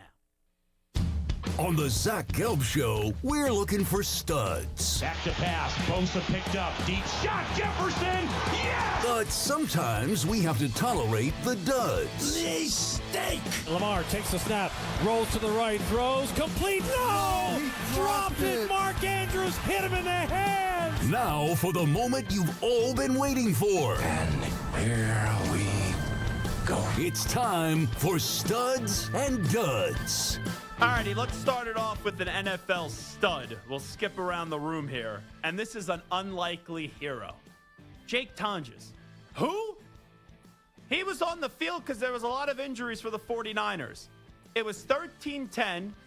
Seattle was leading. So San Francisco, right, you could get a field goal, and then who knows if you're going to win. But you wanted a touchdown. And it was third down. And Brock Purdy was running around, and he threw the ball up in the air. I go, oh, that's going to get picked. And then this happened. Listen up. 1:44 to go. Fourth quarter. Shotgun. Purdy looking, bump from behind. Now he rolls out. Still has time. Still looking. Now he rolls to his right. He's pursued, and he throws it. Caught! Tonjes got it! And the 49ers take the lead! Jake Tonjes is my inaugural stud, right? NFL stud debut right there. On the Zach Gelb Show on the Infinity Sports Network, so congrats to him. Stu? Okay, I'm going to be a little bit of a homer with my pick. I apologize, but I was very impressed with Geno Smith's first game as the Raiders starting quarterback. 24-34, 362 yards, a touchdown. Did have an interception, which wasn't a great interception, but he made up for it in all the yards that he threw for, including this first touchdown. The only touchdown he had, but in the first quarter, he did have this touchdown pass. Snap to Geno. Patriots show blitz. Off his back foot. Lobs to the end zone. Open man is Tucker. Underneath it. Caught. Touchdown Raiders. Geno Smith delivers a 26-yard strike. Trey Tucker all alone in the back of the end zone. Hold it in. And the Raiders go right down the field on the opening drive for 6. So Geno Smith gets my inaugural NFL stud. All righty. Samter, what do we got cooking here? I'm going to go with my quarterback. That's my man. That's Mahomes my lost. quarterback. Justin Fields. Oh, he it doesn't lost matter. too. It doesn't matter that they That we lost. get for Samter. It doesn't matter. Yes, it does. You could be a stud. We're not talking about teams. We're talking about players. Justin Fields was a stud. Okay. He played well. They lost the game because Garrett Wilson dropped a ball to end the game. That wasn't on Justin Fields. He played a perfect game. And granted, Garrett Wilson dropped that ball, but this was how their second drive went. They went down the field on their opening drive with the field goal, and then they ended their second drive like this. Play clock at 7. Fields in the shotgun, back to throw. Looks over the middle, well protected. Fires one deep right side for Garrett Wilson. He's got it inside the right pylon. That's a Jet touchdown. A dime dropped right down the chimney by Justin Fields to Garrett Wilson, and the Jets have the lead. I mean, they were right there offensively all game long. He was making big third down catches. He was running with the ball. Participation trophy. Straight up the middle. This is studs and duds players, right? We're not talking about teams. All righty. He was a good player. We've done enough of Justin Fields. It should have been Josh Allen, but that's fine. Let's get to college football studs, and I'm going to look at Samter right on cue. Mississippi State was up 17-0. And then Samter's Arizona State Sun Devils came back. They took the lead. All right. They're going to escape with the victory. And then this Brennan Thompson 58-yard touchdown snag from Blake Shippen happened as Mississippi State won the game 24-20. Chapin throws Touchdown. right side. Thompson catches it inside the numbers 20. Angling left 10. 5. Touchdown. Cowbells. Brennan Thompson. Wow. Davis Wade Stadium explodes as the Bulldogs go back in front thanks to a bomb to Brennan. How do you like that? Way to go, Mississippi State. Little stud to Brennan Thompson. Stu? All right, my college football stud comes from the game of the weekend in terms of the ones we anticipated the most, and that was Oklahoma against Michigan. John Napier, he had a touchdown and 2 additional rushing touchdowns, including this one late in the game to seal the deal. Overload left, 2 wideouts, 2 tight ends, left side. Now Blaylock moves to the right of Napier. There's the snap. Napier runs it himself, bounced it to the right. He's got room. He's to the 5. He's into the end zone. Easy like Sunday morning. John Napier untouched from 10 yards out. Touchdown. All righty, so there you go. A little stud right there to John Napier. Michigan didn't play well in that game. Bryce Underwood. Got to trust him a little bit more. Sharon Moore. Samter? I'm going to go with Hickey's former backup quarterback, Bo Pribula, who transferred to Missouri, had a monster game beating Kansas. And Kansas looked good in their first game. Right? We know Jalen Daniels and Leipold are respectable there in Lawrence, Kansas. And he went 30 of 39, 334 34 yards, and 3 touchdowns, completing 77% of his passes, including this 27-yarder to Brett Norfleet. In motion, Coleman to the right side. Pribula throws it wide open. Norfleet at the 24, left sideline to the 10, to the 5, to the pylon. Touchdown, Missouri. Big Brett Norfleet. A 27-yard catch and run from Bo Pribula, and Mizzou has the lead with 4:14 to play. All righty, let's get to the dud part of this. We'll go to the NFL. Already missed an extra point. Had a chance to make a go-ahead field goal with a 36-yard field goal with 2:25 remaining. Let's hear what happens in Cleveland. Here it is. Hold down. Kick up to the uprights. And no good. No good. With 2:32 to go, Andre Schmidt missed the kick. He missed it wide right. Schmidt. That's what I'll say there for Andre Schmidt. He gets my NFL dud. Stu? All right, my NFL dud, I think it has to be Mike McDaniel, my doppelganger, if you will. 33-8, a loss to the Colts, and wasn't expecting that, and it wasn't expecting the Colts to win by that much and Daniel Jones to have that good of a game. All righty, Sam, what do we got cooking? Oh, for me, I'm sorry. I'm going to be going, as far as my dud, Jared Goff. I'm sorry. Yeah, Jared Goff with the Lions.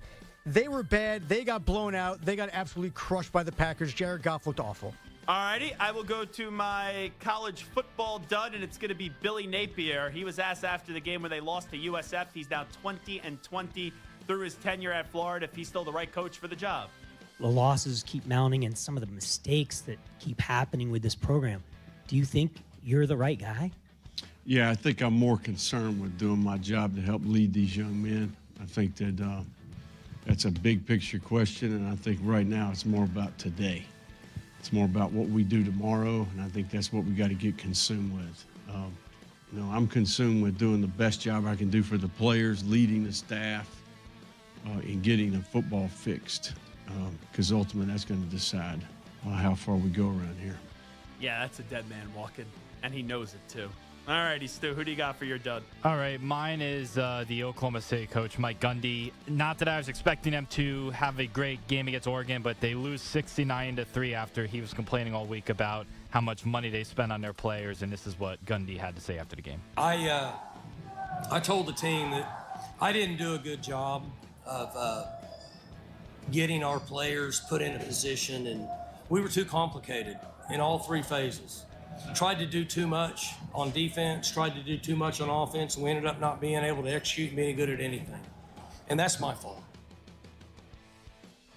So there you go right there. He gets Stu's college football dud. Samter, let's send it home here. I'm going to go UCLA. Just looks absolutely awful in their first 2 games, losing to Utah and UNLV. Nico Iamaleava has been not very good. 2 touchdowns, 2 picks. And their coach he just rubs me the wrong way. Deshaun Foster, he has a ban on the media, right? He had his bad press conference, all this stuff. And after the game, obviously, he talks about his 0-2 start and just passing the buck. I don't like this guy. I'm just frustrated because it's when you know that you can execute better than we were and put together 2 halves like I wish we would have done, and this outcome would have been different. But the situation that we're in the first half, we didn't really help ourselves out, and then came out in the second half, and they finally were starting to execute, but it still wasn't enough. No, I don't even think anyone in the media is now going to want to cover these guys. They're 0-2. They play New Mexico on Friday. Then a few weeks from now, they play Penn State on October 4th. You know what? I may even be rooting for Yankees Nittany Lions in that game. I think that's the first time I've ever said that. Fun show today. Big thanks to Zaire Franklin from the Colts for joining us. Also, a big thank you to Channing Crowder. Samter and Stu, thank you as well. Big thanks to everyone on the phones that also tuned in today. And big thanks to Ack. We will be back tomorrow at 3 p.m. Eastern, noon Pacific time. I like the Vikings tonight. I do like Minnesota, so we'll see if we could end the week out on a good note, or the NFL week out on a good note. Back tomorrow, though, everybody. We out. Bye-bye. Peace.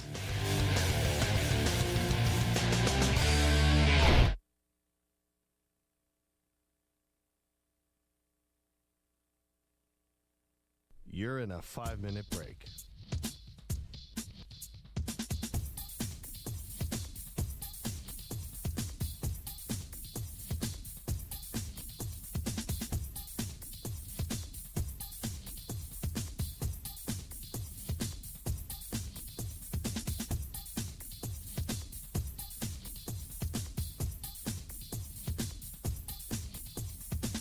Four minutes, 30 seconds remaining.